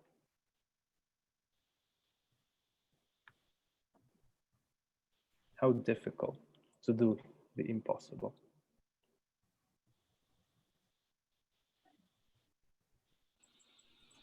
Take one more breath in.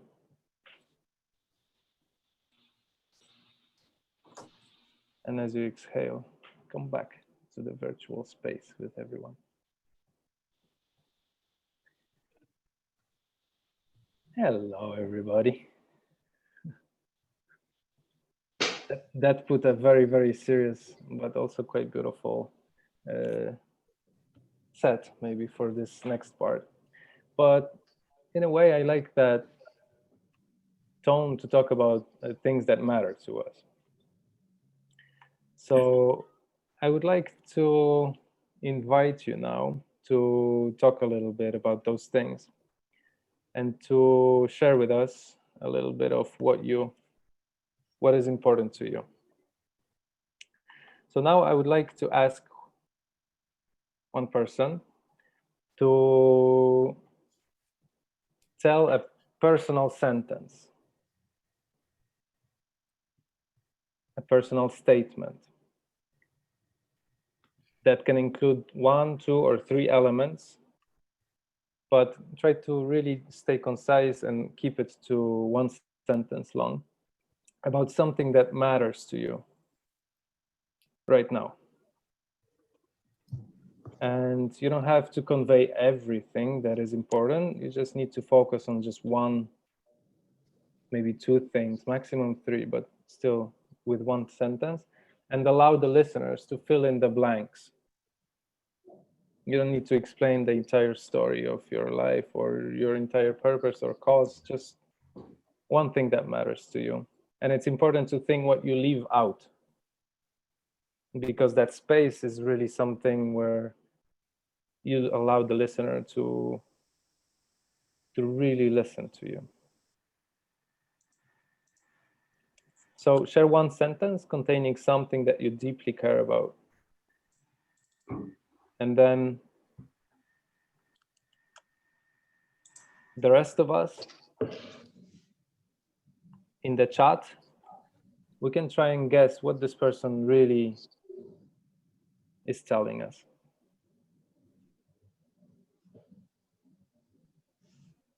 So after someone shares, okay, maybe let's do the first part first. Who would like to share something? It almost feels like you have to like prepare to like to like make it smaller, like in 1 sentence. So you feel like it needs like 2 minutes just to write something that it's a compressed version of what I stand for. Well, should we wing it? What do you think, Andrew? Should we wing it spontaneously? I think we should wing it. I don't think we need to be too. No. I understand what you're saying, but I think we can be less precious about that, because you could let yourself kind of tell us what you feel today. Mm-hmm. I can begin. You can think of, or you have something to say? I didn't hear you, Pebbles.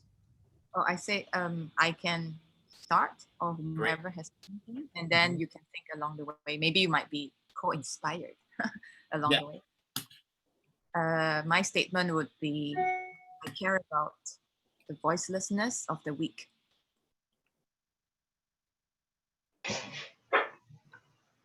And now I would like everybody in the chat to write what you think she means by that. What does she want you to know about her? What is the intention? Can you repeat that, Pebbles?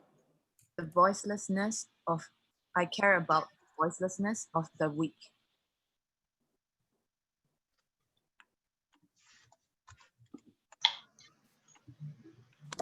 So what do we know about what Pebbles said? And what is the things that she's implying?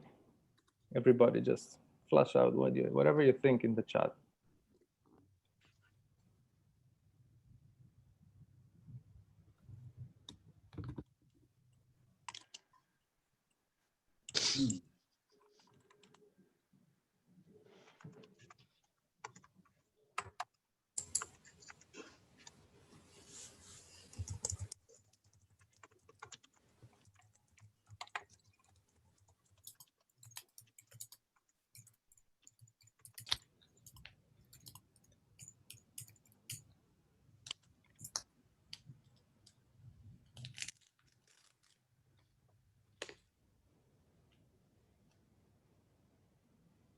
And what are the different questions that pop up in your mind when she says that? What would you like to know more about what she's saying?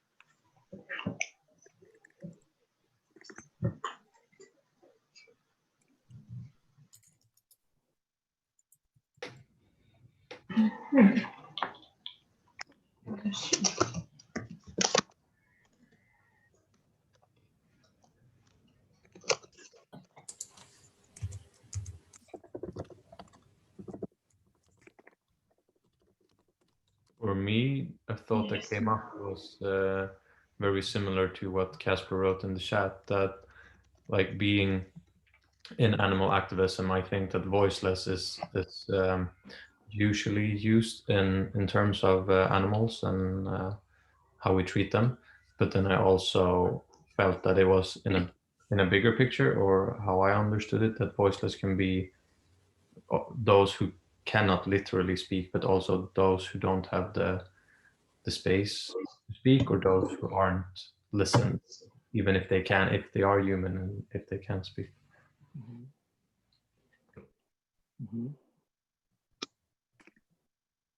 Yeah, it's nice that saying less says more also, that it can then apply to different realms.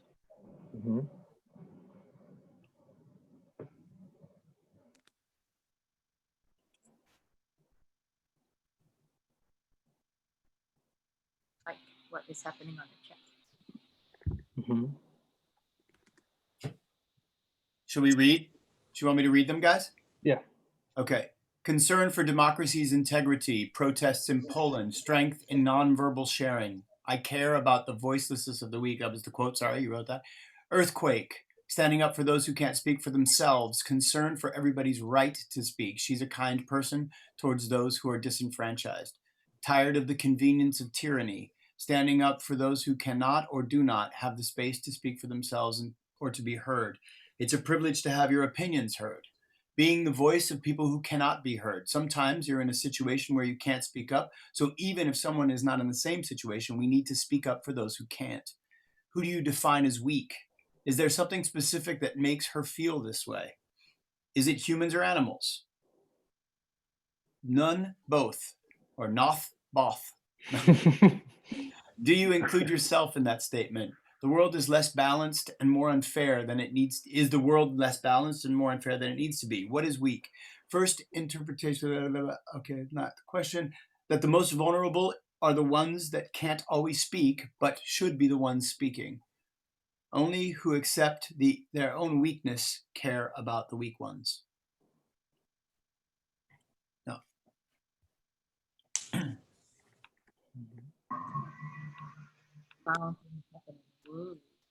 Yeah.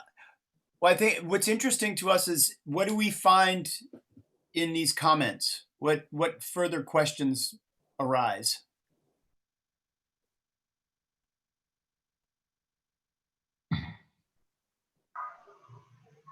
And what is that? What has her statement done for us? Make us think. We use a new perspective of something. Yeah, it's made us think. And then we have what we call concentric, or we have convergent or divergent thinking. Convergent thinking means when two lines of thought kind of go towards that same center middle or that some endpoint. Divergent thinking is where these thoughts provoke each other or inspire each other to spread the scale a little bit. And do we see examples of both of these here? Yeah. You give me an example of a convergent type of line of thought. That it talks about rights. Mm. Right. So maybe rights, empowerment, giving voice to those who don't have it. That seems to be fairly convergent line of thinking. That's fairly literal interpretation for some of what she said. Now let's look at some of the examples of divergent thinking. What is weak? Mm-hmm. Yeah. Is it for animals? Is it for humans? Exactly. Protests in Poland. Protests in Poland. Yeah, that's like a parallel. That's almost like a parallel inspiration. We've now actually transposed this question into a specific example now, right? Because this is a fairly general mindset of empowerment and making sure that something is valued, and we look at that in a very specific sense of what the value is. But now we're now taking it out and transposing it into a very specific setting. Yeah. Anything else?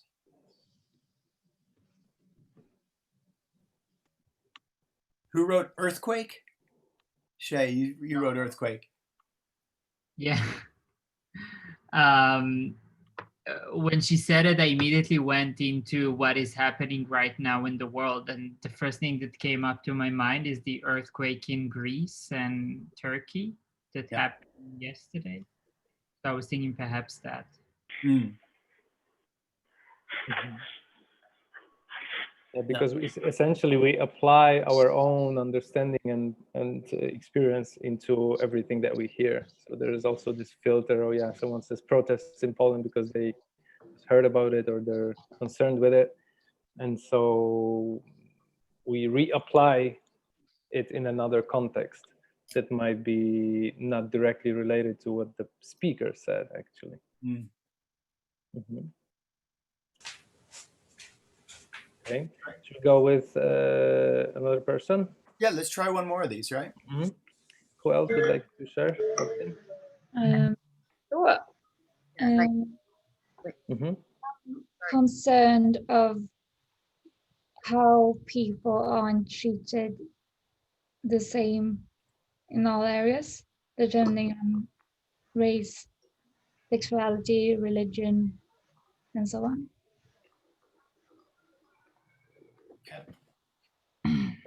Could you make the statement one more time, just because you were breaking up a little bit for me? Yes, I am concerned about how people are treated different depending on the race, sexuality, religion, education, etc. Quality of. Okay, so now let's put in the chat what we hear of this. What is this person trying to tell us? What is me trying to tell us? Is it me or my? I'm sorry. Me. Me. Uh-huh.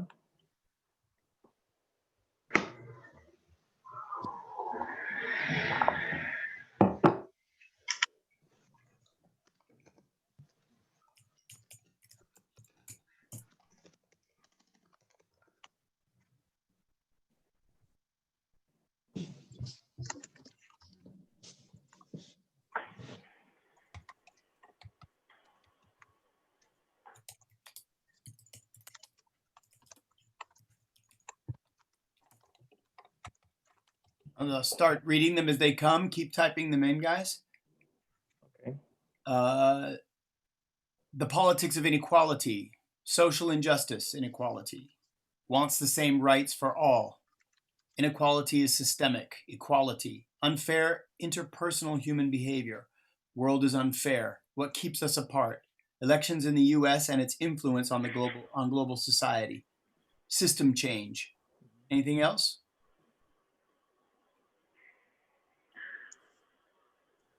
There's a lot of work to do even to even out the world. Systemic inequality. If we don't play on equal terms, no one will actually win, and those who lose are pre-decided. Messy politics. And then what are those things that are not said? What would you like to know about the statement that me made? What don't you know?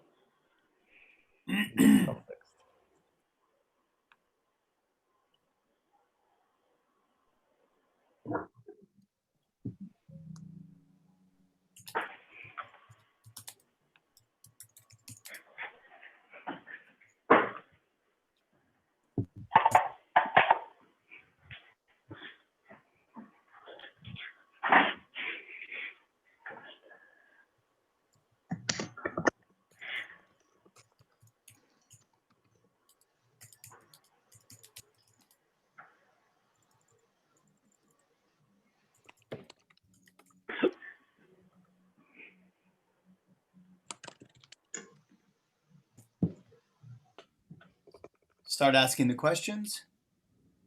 Mm-hmm. If life is unfair, what can we do about it? Stereotyped minds. What should we do? Why does it bother her? Do people act the same? Do you recognize yourself with an unrepresented group? Is equality what she is after?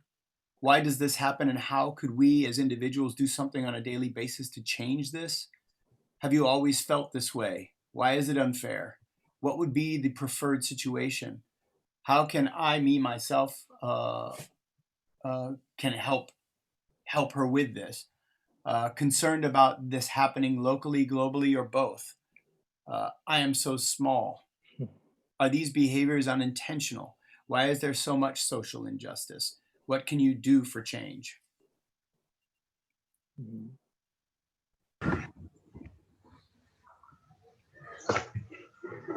Anything else?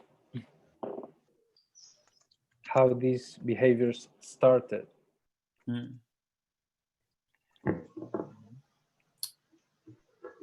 What is this list of observations, insights, further questions, etc.? What does this list resemble for us if we're taking these statements that we're hearing now as essentially like a hypothesis, or at least a point of view or a supposition? What does this list represent? What does it look like? The story we're creating in our own minds when we hear someone talk or interact with people. Right. So it's a reflection of that. Right, exactly. And then what is it creatively, like if we're working with a group or a team or we're curating, what does it look like? Leading into deeper questioning. Yeah. Well, it starts to pursue the questions that the audience will have. It's a kind of criticism on our mind, a kind of system that we have in our mind. And when we have a kind of self-talk, we have these questions in our mind, but sometimes we don't dare to ask them. They're just in our brain. Right. Which, again, in this confirmation bias mindset, right, you're trying to make sure your conclusions work. So you'll find the evidence that will help you prove that. And so these are the types of questions, these are the types of discussions where we want to challenge that constantly. So it's well worth going completely against it, arguing the most absurd and ridiculous parts of it, going to the absolute core of it, getting as much spectrum as you can in this. So that, because if you have these questions, your audience definitely will. The open for interpretation. Can you say again? The opening, open for interpretation. Yeah. When I wrote that statement, I had a specific cause in my mind, But then it was quite interesting to see what people return with, how they see what week is. For me, it was animal. But then it was interesting to be like, oh yes, oh these people as well, oh that situation as well. So I kind of got returned back with even more important from me to learn from, or to to be aware of. So on that note, is it ultimately a positive or negative thing to be misunderstood this way? Positive. Very positive for me.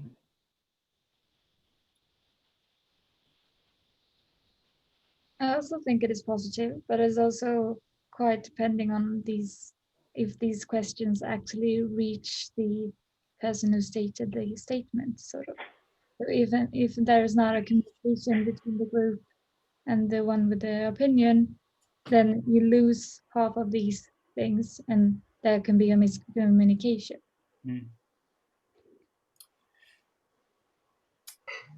If we're looking from the perspective of, like I said earlier, we're looking at a ritualistic space, a place where expectations exist because of that, right? Because of it's a very, very old tradition. And the audience is extremely smart, and they're very, very much in favor of you succeeding.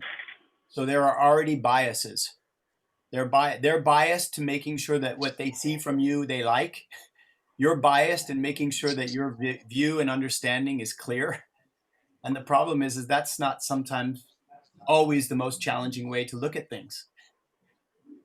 And so the thing is that that's where there needs to be this sense. Casper did I think he made a really important statement about allowing the audience to interpret and fill in the blanks.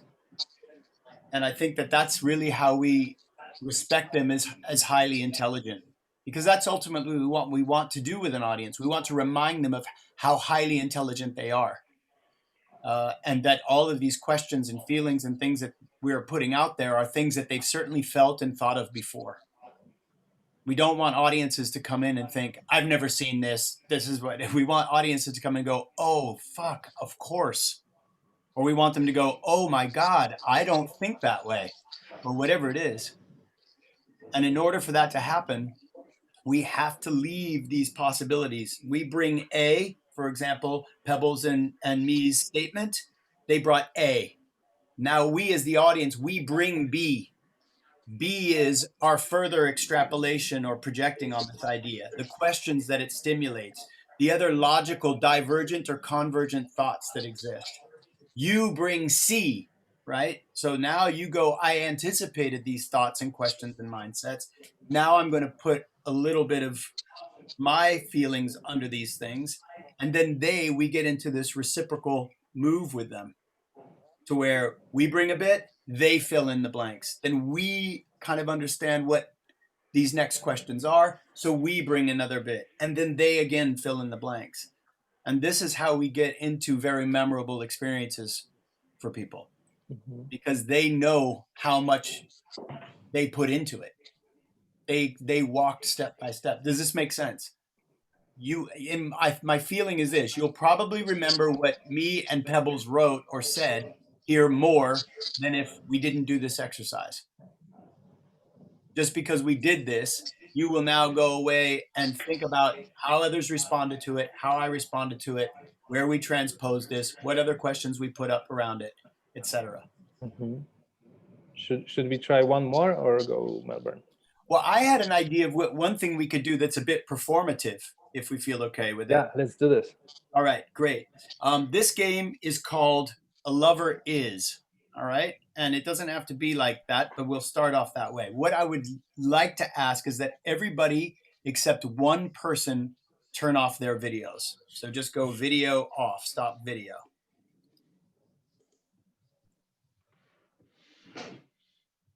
Great.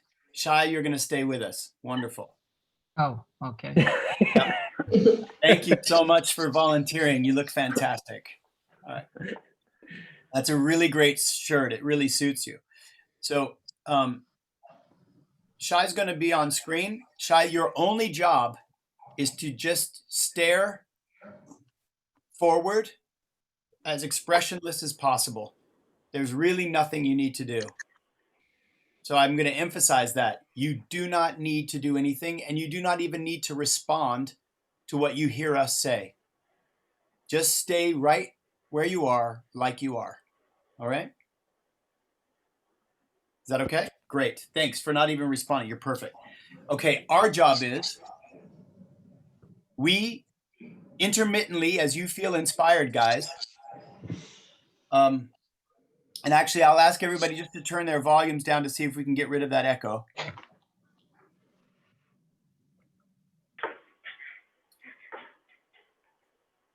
We're just going to say, somebody's going to start off with a statement like, a brother is, or a lover is, or, you know, whatever it is, something like that. And then we're just going to intermittently come in with sentences or qualities to this. All right? So I'll start us off.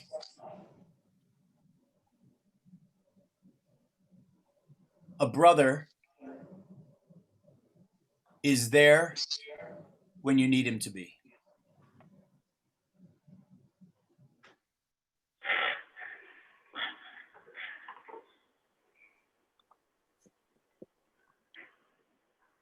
A lover is supportive of your dreams. But let's keep it a brother this time, just so we realize the variation on that. But that's exactly what you're supposed to do. Yeah. But you can even say the same sentence, can stay the same. A brother is supportive of your dreams.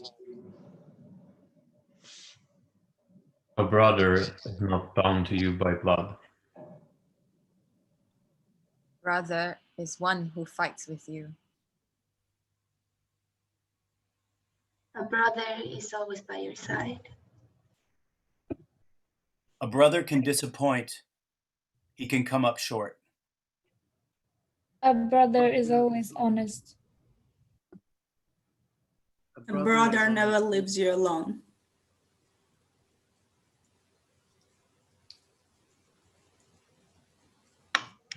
A brother you actually never knew. Brother in a crisis. A brother is someone you can always talk to. Brother will never wish you bad. A brother is a part of you. A brother can teach you how to forgive. A brother wants you to succeed. A brother is you. A brother is your competitor. A brother can be very annoying. A brother can be soothing. Brother is one who loves you.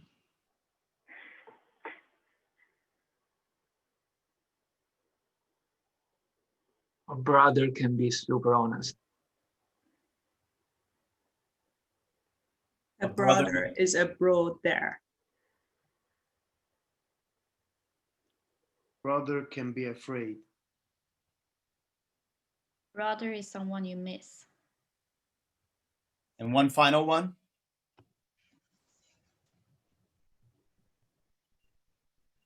A brother. A brother is a brother. Great. Cool. Everybody come back. Excellent. Nice job, Shai. Very good. Go back to gallery view. Yeah, let's go back to gallery view just briefly. We'll think of how's that? Oscar for best performance, Shai. Yep. That's very good filmic acting right there. Very little blinking, very, very still. Excellent work. Excellent work. What about powerful. It's powerful. Yeah. Let's see one more before we move on to the next exercise. What do you guys say? Mm-hmm. So someone stay on camera. Someone who wouldn't normally do this sort of thing.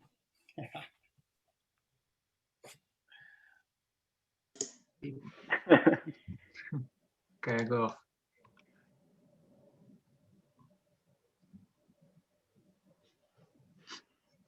Great. And Victor, if you could do me the favor of taking your earphones off. Thank you. And then take up a position just physically slightly different than Shay did. Doesn't have to be very different, but position yourself in the camera a little bit, or just something slightly different, so we're seeing somehow physically a little bit of a different configuration. It's good. Yeah, that's great. Either that, yeah, cool.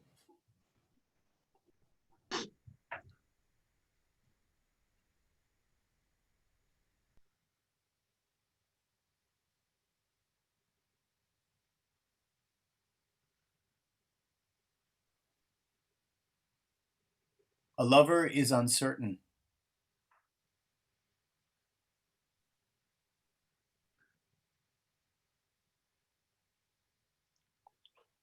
A lover is there.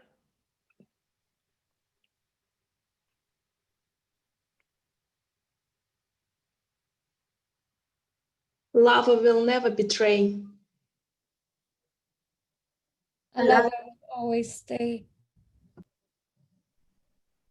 A lover is respectful. A lover never judge. A lover sees you. A lover make you feel. A lover completes you. A lover will walk with you. A lover.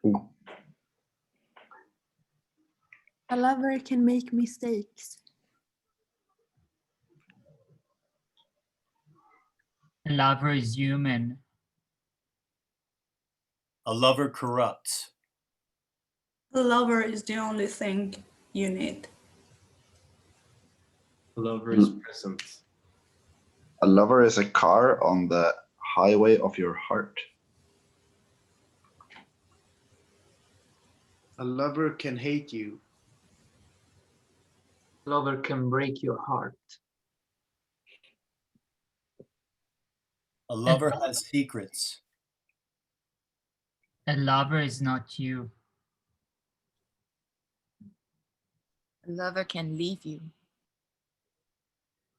A lover allow you. A lover can be you. A lover is you. A lover accepts you as you are.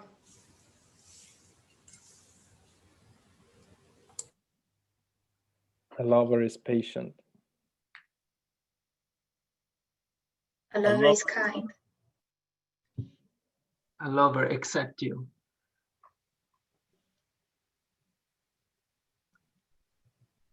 A lover is not nostalgic.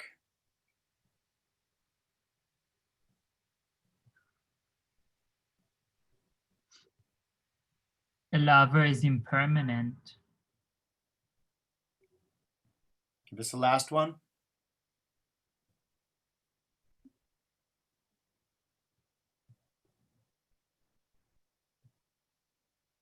Lover is afraid too. Great, really nice. Come on back, guys. Cool. Oh. A lover is afraid too. Wow. Okay, back to gallery. Yeah, back into gallery. Come on with your videos, guys. You have someone Me? else? Yeah. Cool. How was that? We tend to go with the flow. Mm-hmm. So, negativity and positivity. Yeah.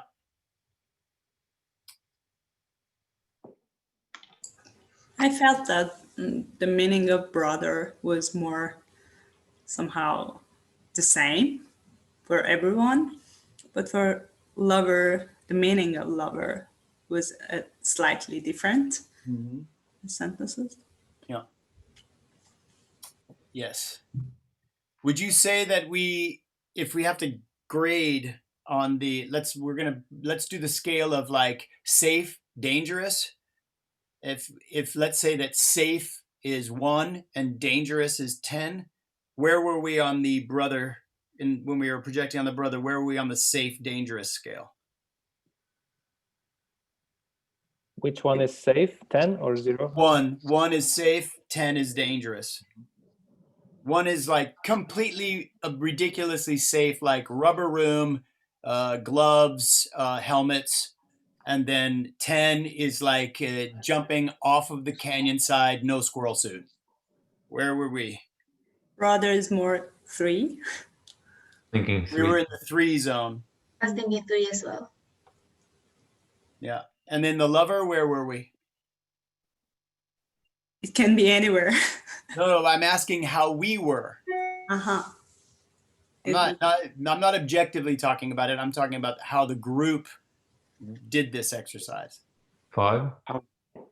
You think 5 we were or more? 6? You think we were more risky with the lover? I think we might have been more cautious, which to me maybe says that we felt it was a bit more risky. Right. So that means so you're saying we were under 5, if 5 is the average. Yeah. So here's a little note.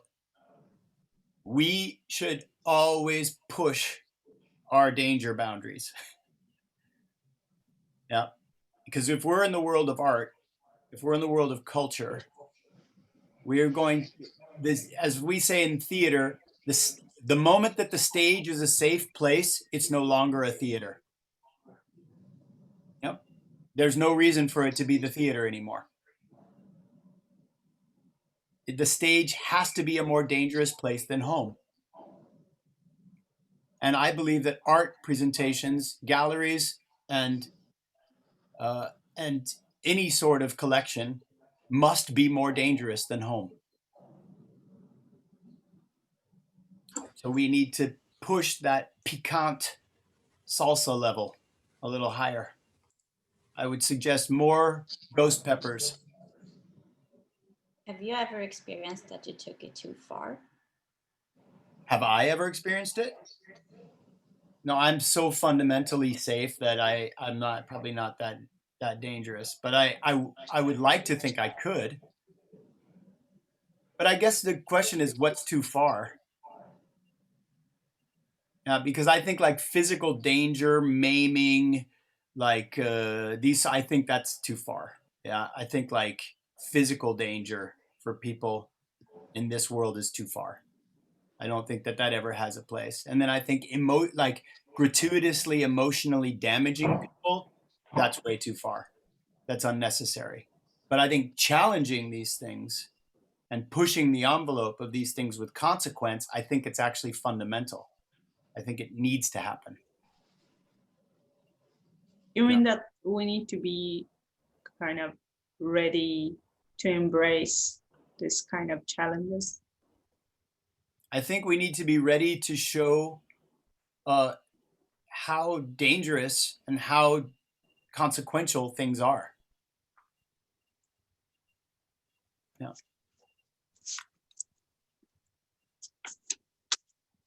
Yeah. I think that's really, and one of the safety nets for this is transposing that Casper's getting into now. One of the safety places that arts and performing arts can create is by transposing dangerous things into more palatable or more understandable places. That makes sense.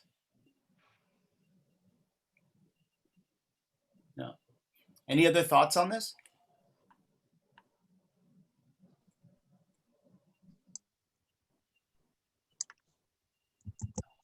No. I have a Casper, question. what do you say we go to breakout rooms? Mm-hmm. We run a little exercise that kind of tickles these muscles a little bit. Does that sound all right? Yeah, I think it's a good moment to make everybody more, put them in the dangerous zone. Yeah, exactly. All right, very good. So I have an exercise that I'd like to do with you all. We will make breakout rooms of what size? Let's see what we can do. Breakout rooms of 14. We are 16, and me just said that she will be leaving in a few minutes. So it will be 15. So it'll be 15. So let's Us do included. us included. All right. Yeah. Okay, cool. Let's have, so that makes 12. So let's have 3 groups of 4. Let's do 3 groups of 4. So could you make breakout rooms for 3 groups of 4? Yes. Cool. There we go.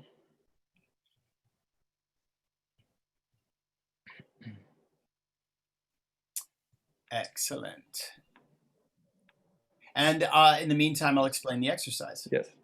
So the exercise is, and I'm going to alter it just a little bit. So just give me one quick second to think. Sumi. All right. Yes. So in each group, there'll be 4 of you, and decide who person A, B, C, and D are. Person A, and then I'd like everybody to have a chance to do this. Person A will tell a short personal story, or a short, it could be somebody else's story. It could be some other anecdote, or something that happened, or something that was impressionable, or something that it rather impressed you, or had an effect on you, or somebody else you know.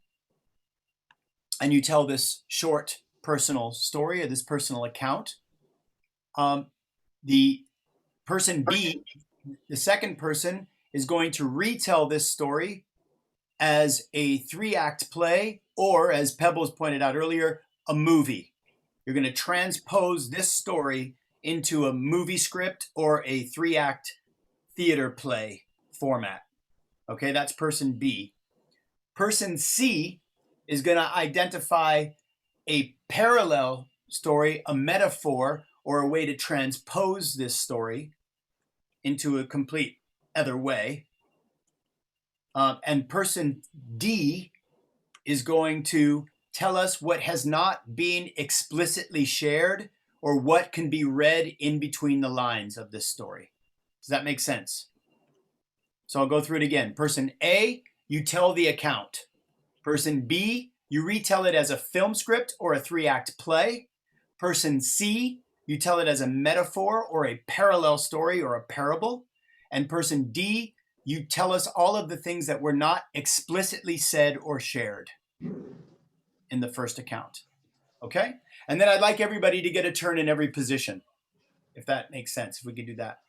Actually, we'll have to, specifically with breakout room 3, there actually will be 5 people in it. Okay, that's so we fine. have 4, 4, and 5. Right. So then I would say, then person in that group, if there's going to be 5, are you going to participate in that? Is that why? No. It's just because, yeah, we're one more than I thought, because the participants count doesn't count me in. I forgot. I gotcha. Cool. Yeah. All right. So in the group of 5, then let's have the person. Let's have the person E. I would like you. Why don't you go second? So in the group of 5, let's have the second person describe the absolute essence of the story, right? To start off with, just by telling us the absolute essence of the story. And then person in that group, then the third person to go will do the 3-act play, the movie, or the movie script, one or the other, and then so on for the metaphor, parallel story, parable, and then what is explicitly unshared, or what was hidden that was not said. Okay, is that clear for everybody? Mm-hmm. Excellent. So see you guys back. We, Casper and I may sneak in and like peek on you guys. Do not be surprised. Okay. Mm-hmm. Just to make sure. And if you have any questions or whatever, obviously that'll be a good time to ask us if we're there. Cool. Okay. I'm going to create the rooms, and Andrew, you might land in breakout room number 1, which you can then join or not. Okay. Okay. See you. See. How many minutes do we go for the entire thing? Well, let's see. We'll probably do about 10 or 12, something like that. Yeah. Okay. Have fun. Everyone has been invited. You need Would to I click be join. number 5? I would be number 5 of this group. You right? would be number 5, yeah. Okay, so But you can also not join Yeah, yet, and then there you go. I'm not going to join. Yeah. Okay, cool. Yeah, thanks for taking the stage, because I wasn't sure how to conclude the first exercise. Not at all a problem, man. No. It's good. How do you think it's going? I think it's very nice. I think they're opening up now and warming up, and that was quite powerful thing that you did with the brother and lover thing. It's quite good. Yeah, just let them project. How do you feel right now? Good. Yeah. It's interesting how political correctness is really fucking tricky. It's really, really hard. I don't think they're specifically suffering from it so desperately, but just culturally, it's so. You're just kind of used to it. Yeah. It's just stifling. It's really, especially that, you know, a lot of these people are Swedish, and that's almost a part of their identity, is being quite polite and very balanced, and, you know, non-conflict is the way to go here. Yeah, and it's crazy to criticize that and say that there's not a lot of strength and merit to it, because obviously there is. But there's also something unrealistic about it, and there's also something. Maybe the most dangerous thing is because conflict is so important to change. Because that's really what conflict is all about, right? Conflict is all about a signal popping up saying transformation is inevitable. Would you like to be part of it, or do you want to ignore it and suffer the consequences? You know, and so it's like just not having the faith to say, may I criticize you without you feeling personally attacked, and without me slipping into some sort of stupid behavior making you feel that way. Yeah. I think the Dutch are very good at this. You know, there was such a shift for me coming from Amsterdam directly to Stockholm. Yeah. That cultural shift of being like very direct, no bullshit. You know, you're doing it wrong, versus I'm not going to say anything, but I don't want to talk to you anymore. You know, it's like a completely. Which is like, why is that better? Yeah, I don't know. I guess I really liked that about the Dutch, but at the same time here, I'm starting to understand why they're like this. But yeah, you do need to provoke a bit of conflict here.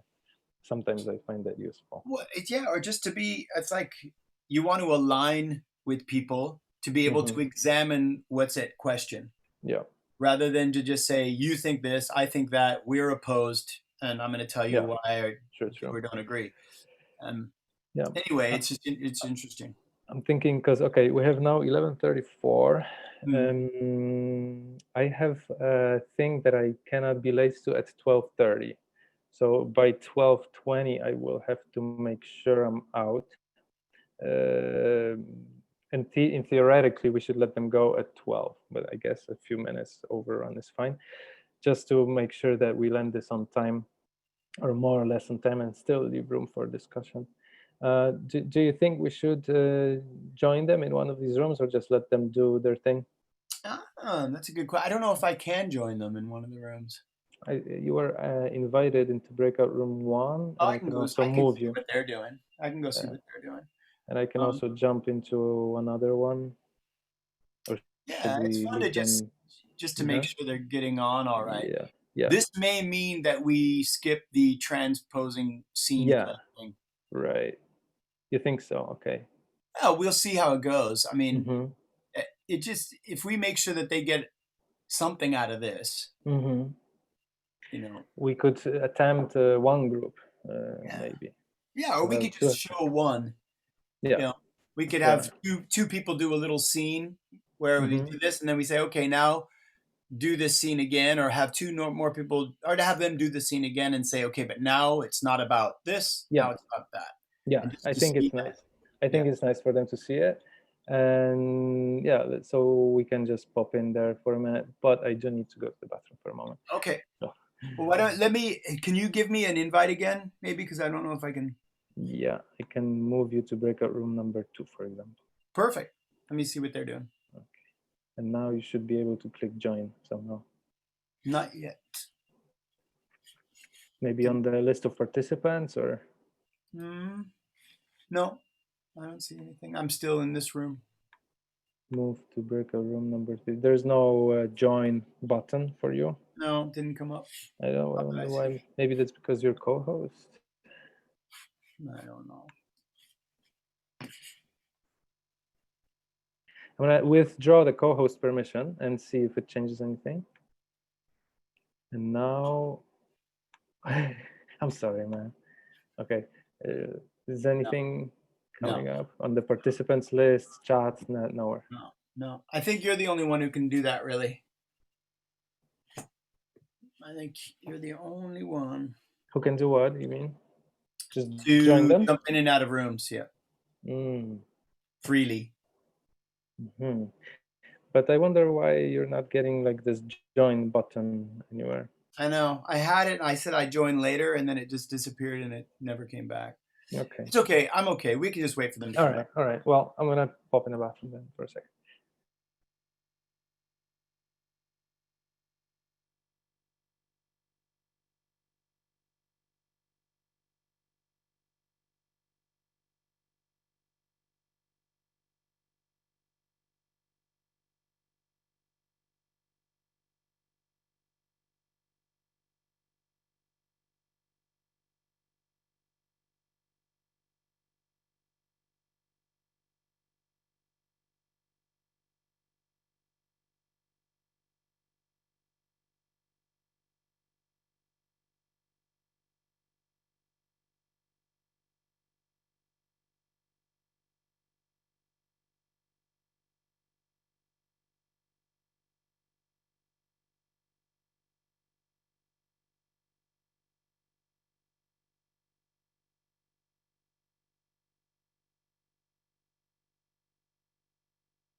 Okay, cool.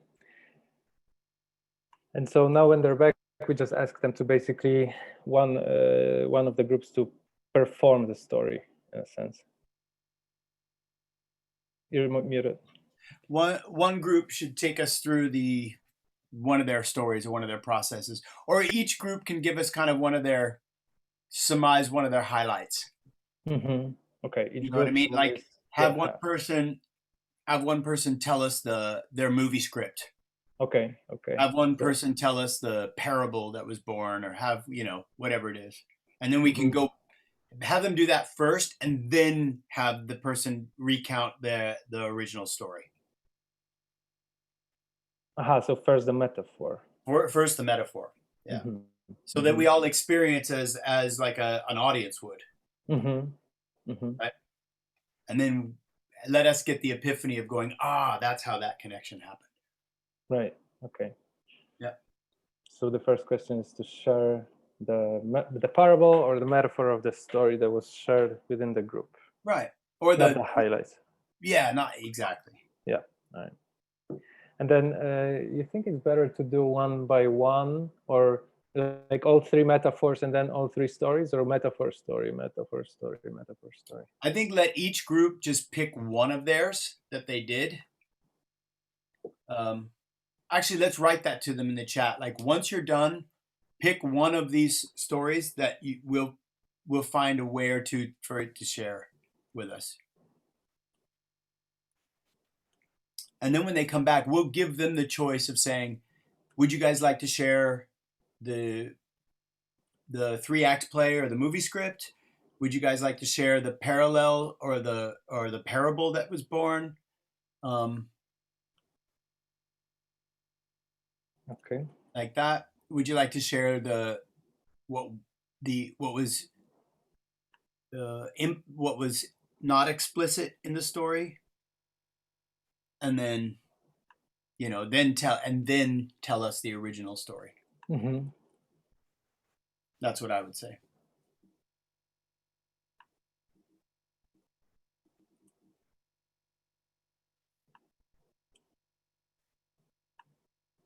Okay, I just shared that.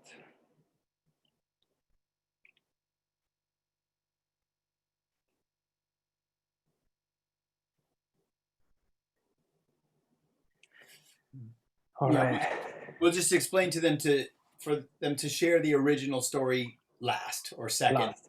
Oh yeah, but I was asking, but it's like the I mean, like to go group by group, or parable, original. Oh yeah, sorry. Or parable, original. Maybe I'll leave that up to you. Either way, they slightly different. Both work somehow. Okay. Should we? Or maybe let's go maybe go alternative, and then the 3 originals afterwards. Okay. Just to make it fun. Cool. Yeah. You think they had enough time? I think we should bring them back. Okay. If I close all the rooms, that will give 60 more seconds to. Yeah, perfect. I think, or just write to them now, like 2 more minutes, and then let a little time go by, and then close them out. We'll get them back here and hear it. Yeah.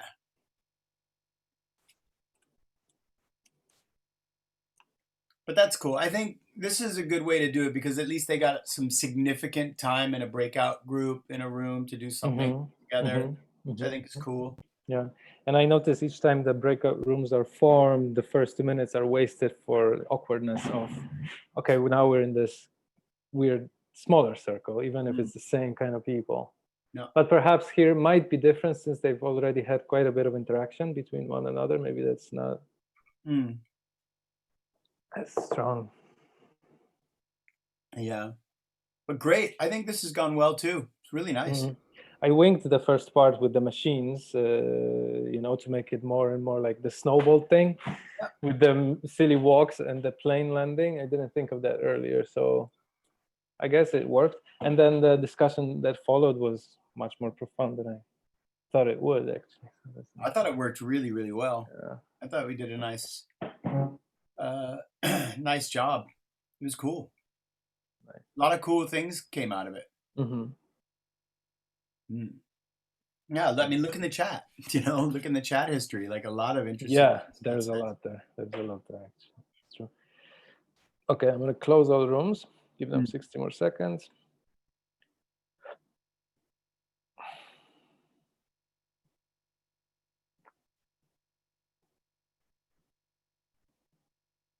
I like the way the thing that you can extrapolate quite profound meaning out of simple gestures. Also, that it's like if you really pay attention, there's so much to learn with every little thing. Richard Feynman was a master of this. Do you know Richard Feynman? I love Richard Feynman, man. Oh man, this my guy is like. Nobody was ever cooler in the 20th century than Richard Feynman. Yeah, I totally agree with that. I mean, like loving, caring, supportive, brilliant, challenging, open-hearted, like open-minded, like everything. Yeah. And he played the bongos. And he was notoriously a womanizer. Yeah. Exactly. It's like, okay, we have everyone back with us. Please unmute yourself, people. Oh, unmuted. All right. How are we feeling now? How's the energy in the room? In the big room. Didn't get to do everyone. We didn't get through to everyone. That's okay. That's all right. Did everybody get to participate, though? Did everybody get to do a few different stations, at least? Yeah? Pretty much. Well, I think that's good. So now we'd like to go through each group one at a time, and for you to tell us one of the parables, one of the metaphors of a story that you chose would be the one to share with the rest. So Yeah. just the metaphorical one. Yeah. One of the meta or the film script or the Right. play, Yes. for Yes. Yes. example. Exactly. Like whatever one of those that Alternative one. Mhm. Could someone else tell the metaphor or film script other than the one who said it from the beginning? Like Sure. someone from that same group. Yeah.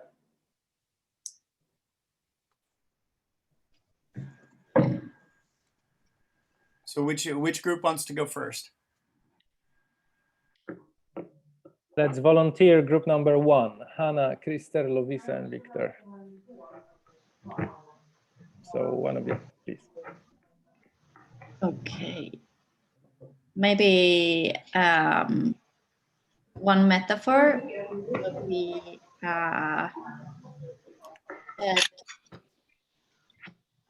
leaving your safe and like known life or moving. Oh no, that's not a metaphor. Yeah, we didn't really come up with one, but like we had one like love is dangerous, right? Yeah. Or love hurts. Yeah. Love is dangerous, love hurts. Yeah. Can you guys give us the description of the 3-act play or the movie script for that?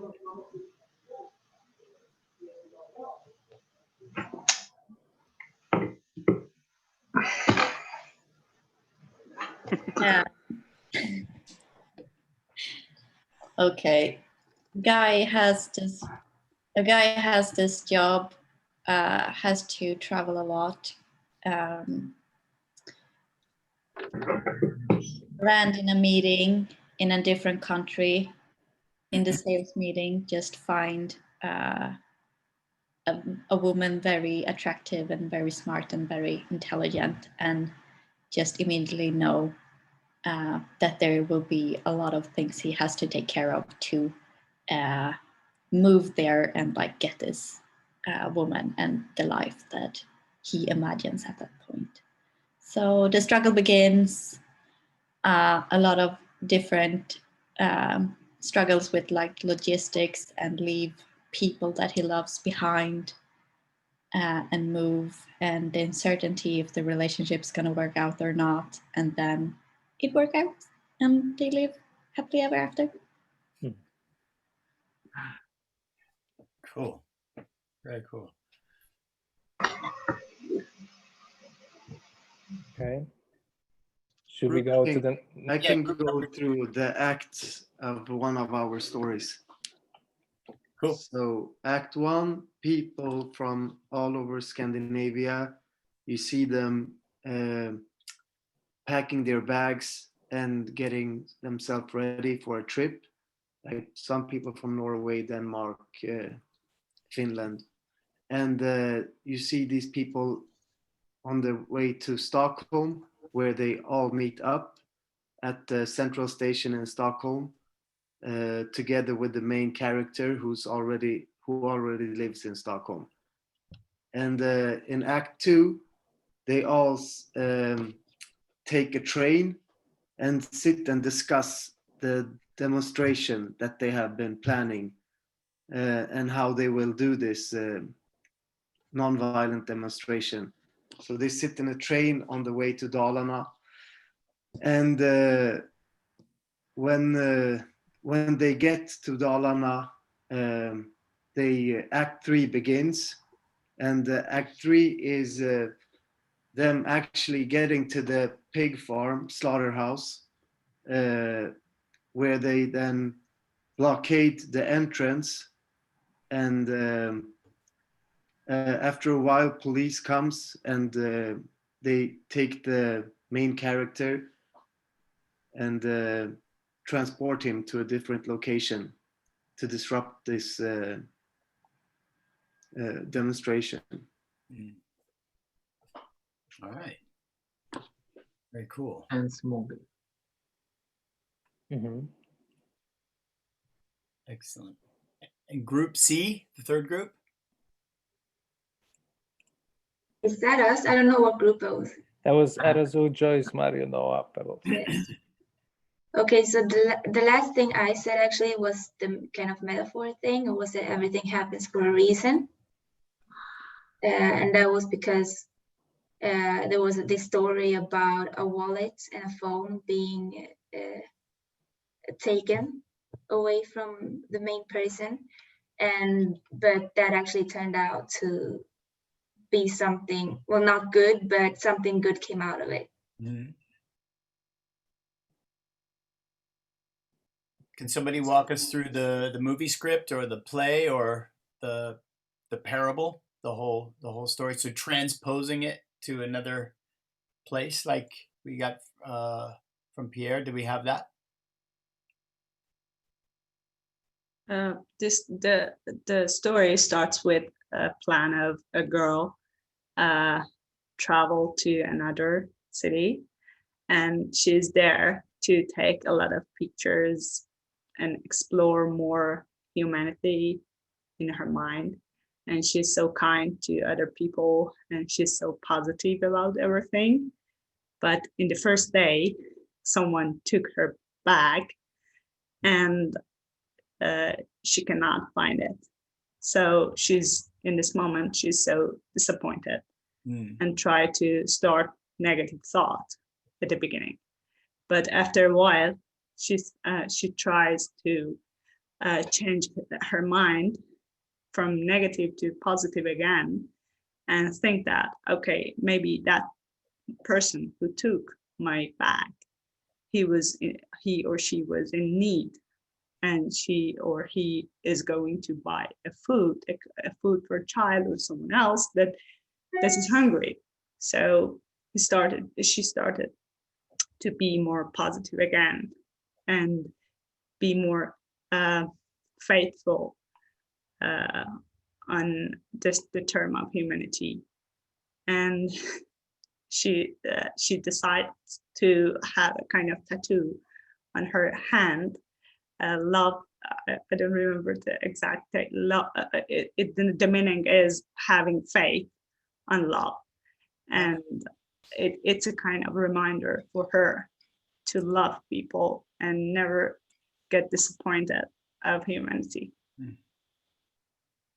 Cool, great, really nice. Thanks. Amor Fati. Yeah, there it is. Okay. And this is our girl. Yeah, yes. So cool. Can we just hear then in recap? Can we hear the original, just a short version of the original stories shared?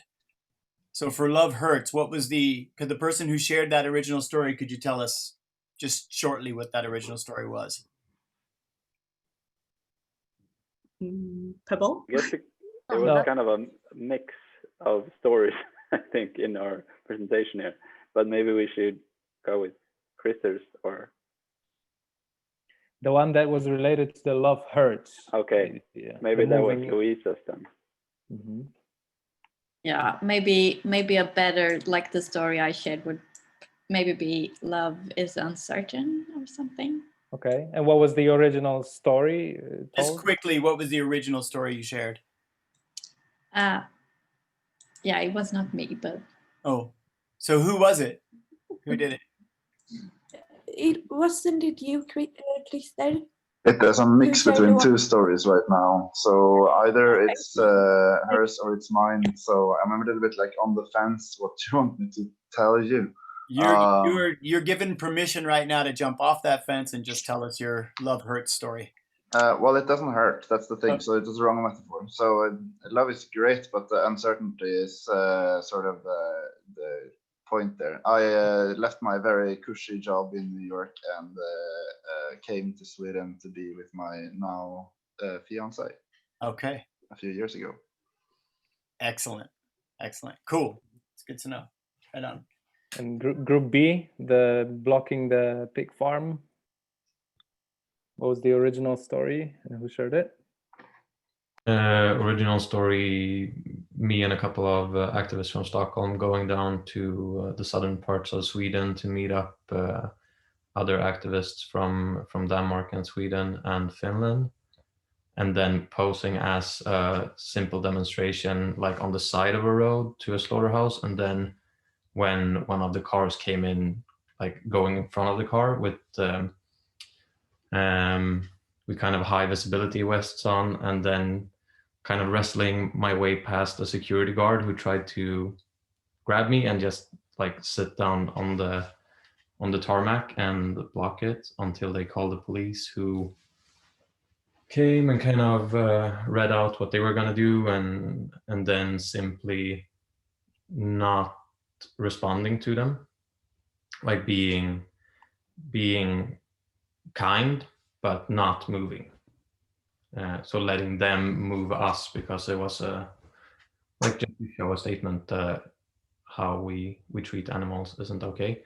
And then I kind of let people in on the feeling of looking someone in the eye who's about to die, and kind of that inspiration to go on and constantly move myself back into the blockade until the police was driving me away from, or carrying me to their car and then driving me away from there after like the 4th time, maybe. Okay, that's a bold I think story, by the way. the video should be somewhere on YouTube, probably. Oh, okay. Documented. Share with us. Okay, and group number C, or group C, everything happens for a reason. What was the original story told? I would say everything happens for a good reason. Nice. Yeah, the story is pretty much similar to what Arizo has said already.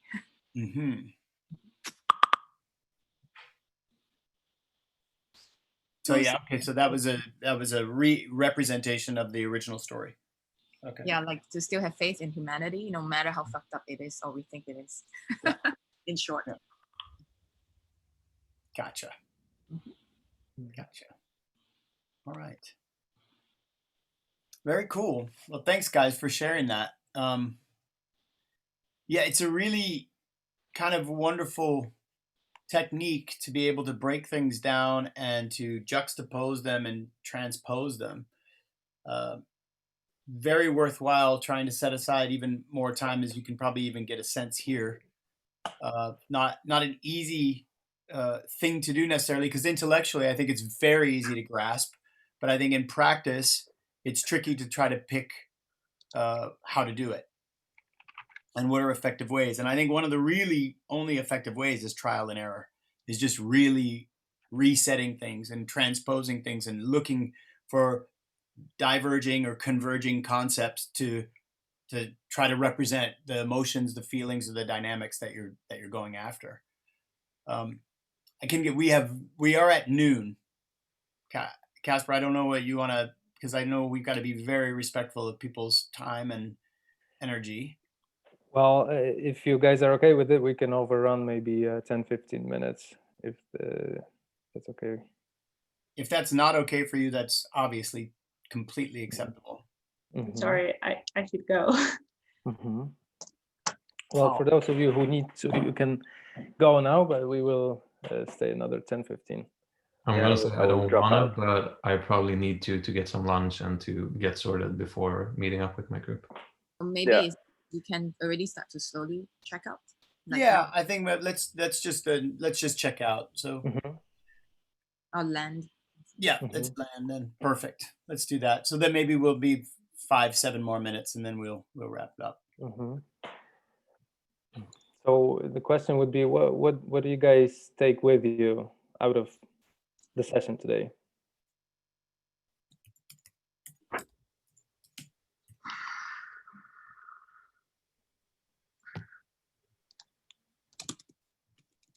I was thinking about to be more fearless and to actually do stuff and not overthink or pre-plan things before I do it, because that can end up in me not doing it and then getting disappointed after it.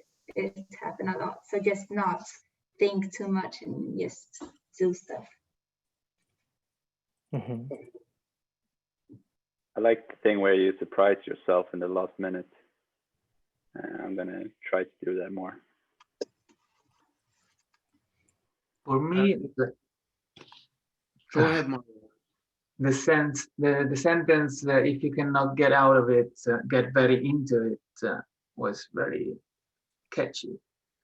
Because if I go into my biggest weakness, which is talking in front of people, I can maybe use it in a way that gives me energy instead of drowning my energy.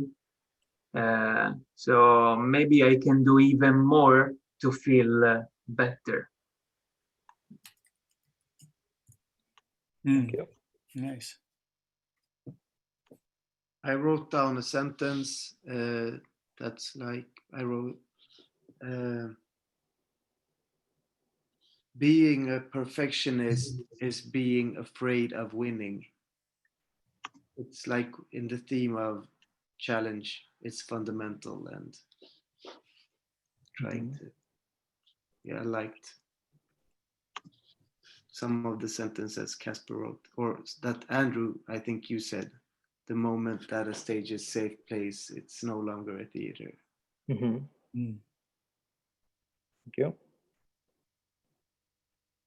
I can go. For me, my biggest takeaway for this session was about how challenging would be to retell a story in a way that other people, the audience, can perceive it in the way that you want them to perceive, and somehow guide them through the journey that you have in your mind, and being ready for these challenges.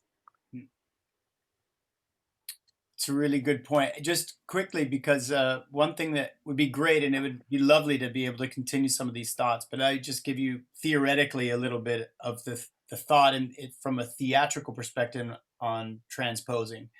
So I'll give you an example. I might ask two actors to come into the space, and I'll say to them, one of you comes home, one of you is watching TV on the couch. You're eating the leftover Chinese food, watching TV on the couch. One person comes in and says, yeah, I wanted to talk to you, Marcus, about that, because that Chinese food is really, that's mine. And I know we shared the living space and it was in the fridge. And I mean, it's Chinese food and it's leftovers, but it's kind of still my personal space. So whatever. And then we end the scene. And now I say, okay, now take that exact mood, that exact emotion, all of that work, every single thing you did, you're going to play that scene exactly the same one more time. But this time it's about you slept with his girlfriend. And then you transpose that. So you reappropriate the emotions, you reappropriate all of it to where now we have a deadpan trivialization of this dynamic. And then it completely changes the whole meaning, perception, framing, emotional content, charge, political meaning, all of these things. I'm giving you a rough estimation of it or a rough example of it, but it's that type of thinking where you're constantly looking for Rubik's combinations of resetting this narrative, setting it again, and understanding that the majority of the concepts you'll come up with will or won't have something that is good or working or merited, but eventually you're going to find combinations that are going to start voicing what you want to have voiced. Does this make sense, what I'm saying? And it's really about constantly challenging yourself to look again and again and again for combinations. And always suspect, if something is suspiciously not working, it's probably you. That's usually my theory when it comes to making creative stuff. If something kind of seems like it's going wrong, just go through your own checklist first, because it usually, you'll find it on your own checklist. That's my experience. And one other element that I think is quite important that we've done today is the extrapolation of meaning, that to understand that every rock that you walk on contains the universe and all of its meaning as it is already. And you can really learn a lot and read a lot into the simplest of gestures. And whatever is not said is often more important than what we say, you know. And the space that you leave for interpretation, for ambiguity, for uncertainty, for danger, for leaving yourself out of the comfort zone of being misunderstood is often much more meaningful than being precisely factual with whatever you're putting out there. Yeah. And trying to apply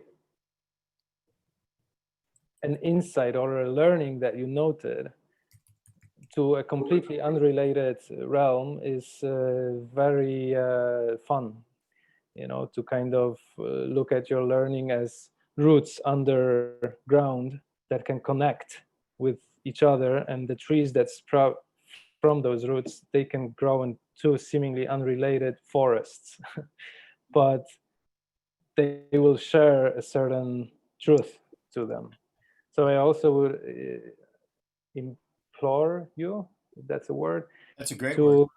To as you go out today into the world, don't just take things for what they are, but if you notice something that's like, oh, this is something I learned, oh, or this is interesting, or oh, I have never looked at it this way, don't stop at that.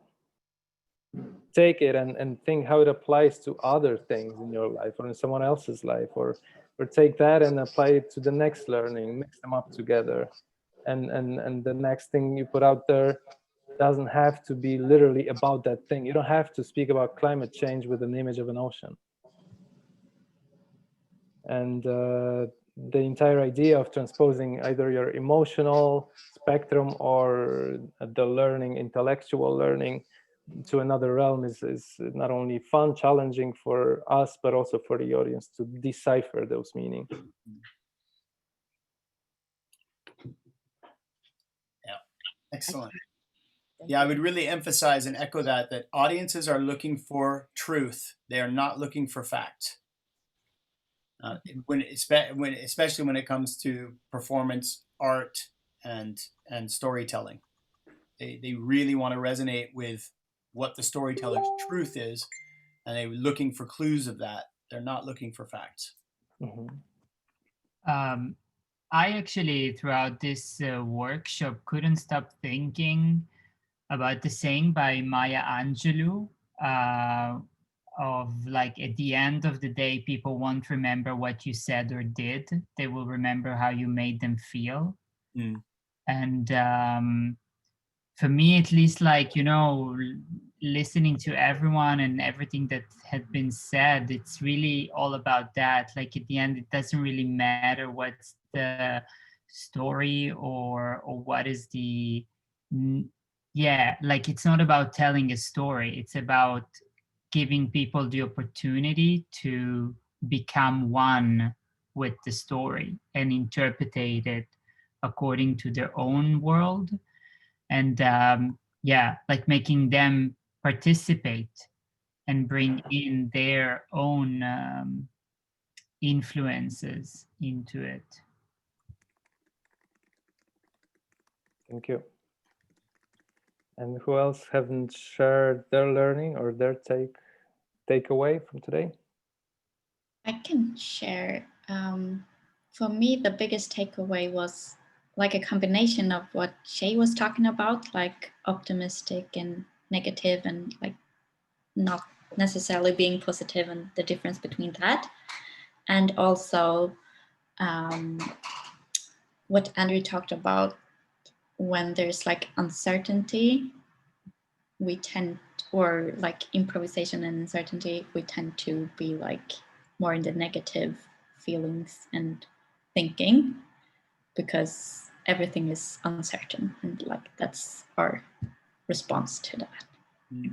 Very interesting, because I can see it like in a lot of daily situations as well, just like the train being a few minutes late and what happens with the crowd when that delays.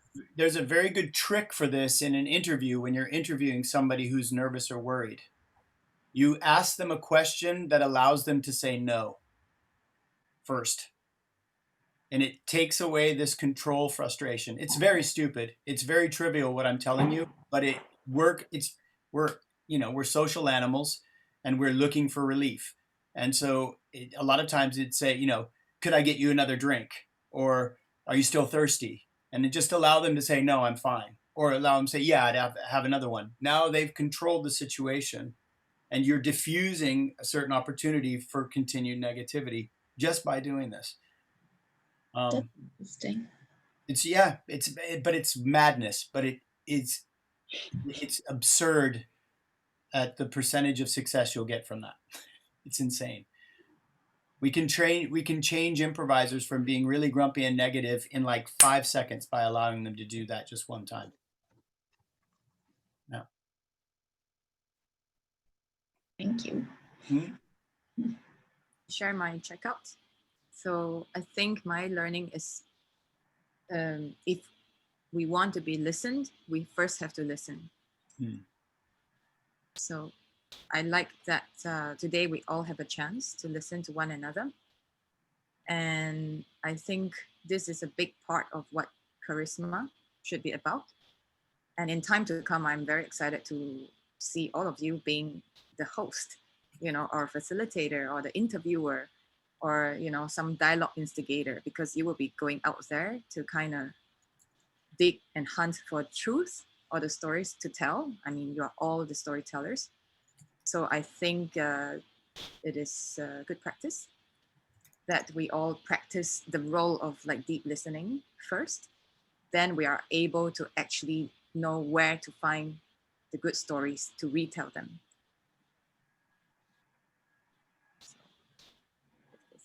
Really nice. Thank you. Who yet has not shared their checkout? I haven't shared. I think my takeaway from today is that if you want to develop your artistic self, you have to push more to the danger side and the safe side.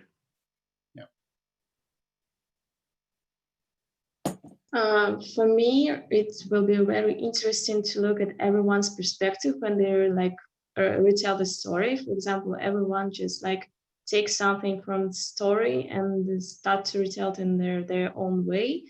And for example, like for me, I just like actually start to act, like play the story, not like retell it. So that was very interesting for me how I actually start to do that and like think that how I should like actually retell it. So that was really strange, for me too, but interesting experience. And I actually really like the sentences which Andrew wrote. You and your world are changing and you can choose to be an active part of it or ignore it and live with the results. Yeah, I wrote it down. I can check out if you want. Sorry about I just wanted to add on just one note about what Anna said, that I think it's very it's a vital approach in life to let yourself be surprised by yourself. So it's beautiful what you said, that you're like, oh, I do that, and if you do have that performative inkling, go for it. Like, try more of these things, because that might mean something is brewing under the surface that you're not yet aware of. Thank you. Christer. Sorry about that. I wasn't aware of the commentary. No, it's very hard to actually say something that hasn't been said already, but a lot of it is like a +1 for me. The most resonating part was probably the part about grouchiness and like intuitive reaction kind of to new experience, and that really is something for me to think about, and I enjoyed the rundown on it, whatever a rundown means. Yeah, I agree. I think it's hard to say something that hasn't been said, but I thought it was very like interesting to see that, or like when you talked about people like interpreting everything as something connected to their own story. like you have these biases that affects everything. And that made me think, like, if you want to tell a truth, how can you ever tell it in your way? Like, how can you ever actually make someone get your truth? Because people will always have something themselves that they bring out from it. So I think it's something to maybe explore, because maybe it can be, or I don't know, but maybe it can be connected in some other way that like comes up during the process. Like, can all have a shared truth, for example, or is it like impossible to have that? So maybe that's more of a question than something I learned, but I learned a lot, I think, from this. Thank you. Anyone who still has not addressed? Yes. Is Thomas the last person? Yeah, okay, Thomas? I would say one thing that instantly came into mind was what Andrew was talking about with kind of anticipating what the audience will think or how they will respond to something you present them with, and then also trying that out, kind of bouncing back and forth, and not only doing it one time like we kind of did, but to go in through like a bit of a rabbit hole with this, and then also give them the opportunity to be intelligent, not to over explain everything, but to leave room for interpretation, and to kind of give people the sense that they have come up with what you want them to come up with, instead of you just saying to them what they should bring with them. Thank you. That's a great note. And you know what you just said, because this concludes the checkouts, right? I think. And I wanted to come back for a moment to that idea of what you said, the rabbit hole. You know, it's also related to like transposing our ideas from one to another, and not only transposing them, but also letting them snowball, in a sense that sometimes one little inkling can lead you to the next discovery, you know. And then, for example, my performative practice, it often starts with something seemingly very silly or not so interesting maybe sometimes, but the more I challenge myself to do it, like record yourself over and over and try to improvise on what was just said by yourself. And then if you do it 10 times, 15 times, you will notice, this was interesting. You know, you take that, you transpose that into something else, maybe a different medium. Maybe you start with recording voice and end up with a video live performance, or the opposite way, you know. So it doesn't always pay to limit yourself to a specific medium at the very beginning of the work. And it's often nice to challenge yourself, to be surprised by yourself, by who you are, how you present yourself, how you tell the stories. And also a nice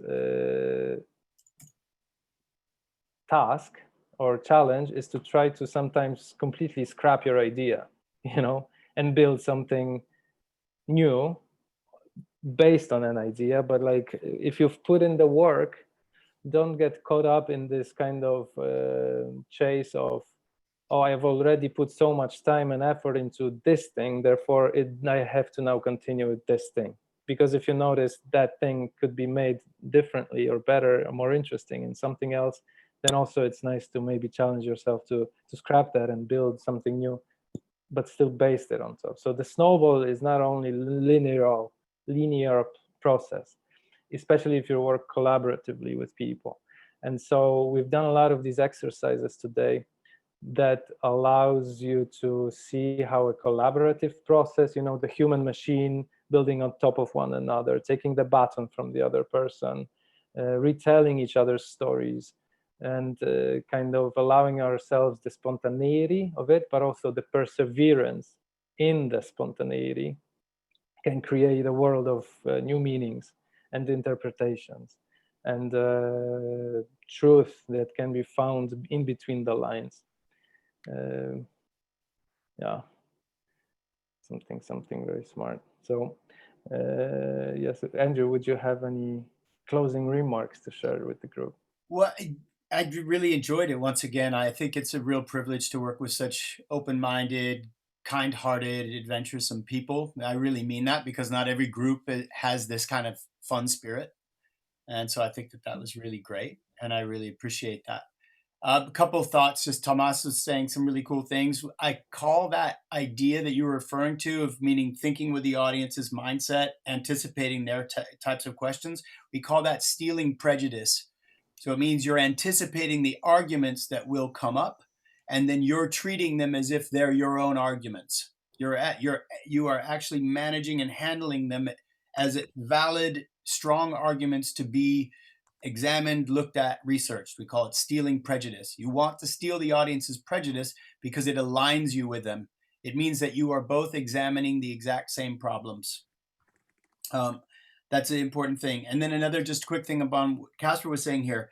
I was told by somebody I really respect in the theater, average work over-explains. Above average work leaves blank spots but clarifies. Excellent work works in silhouettes, frames, and blank spaces.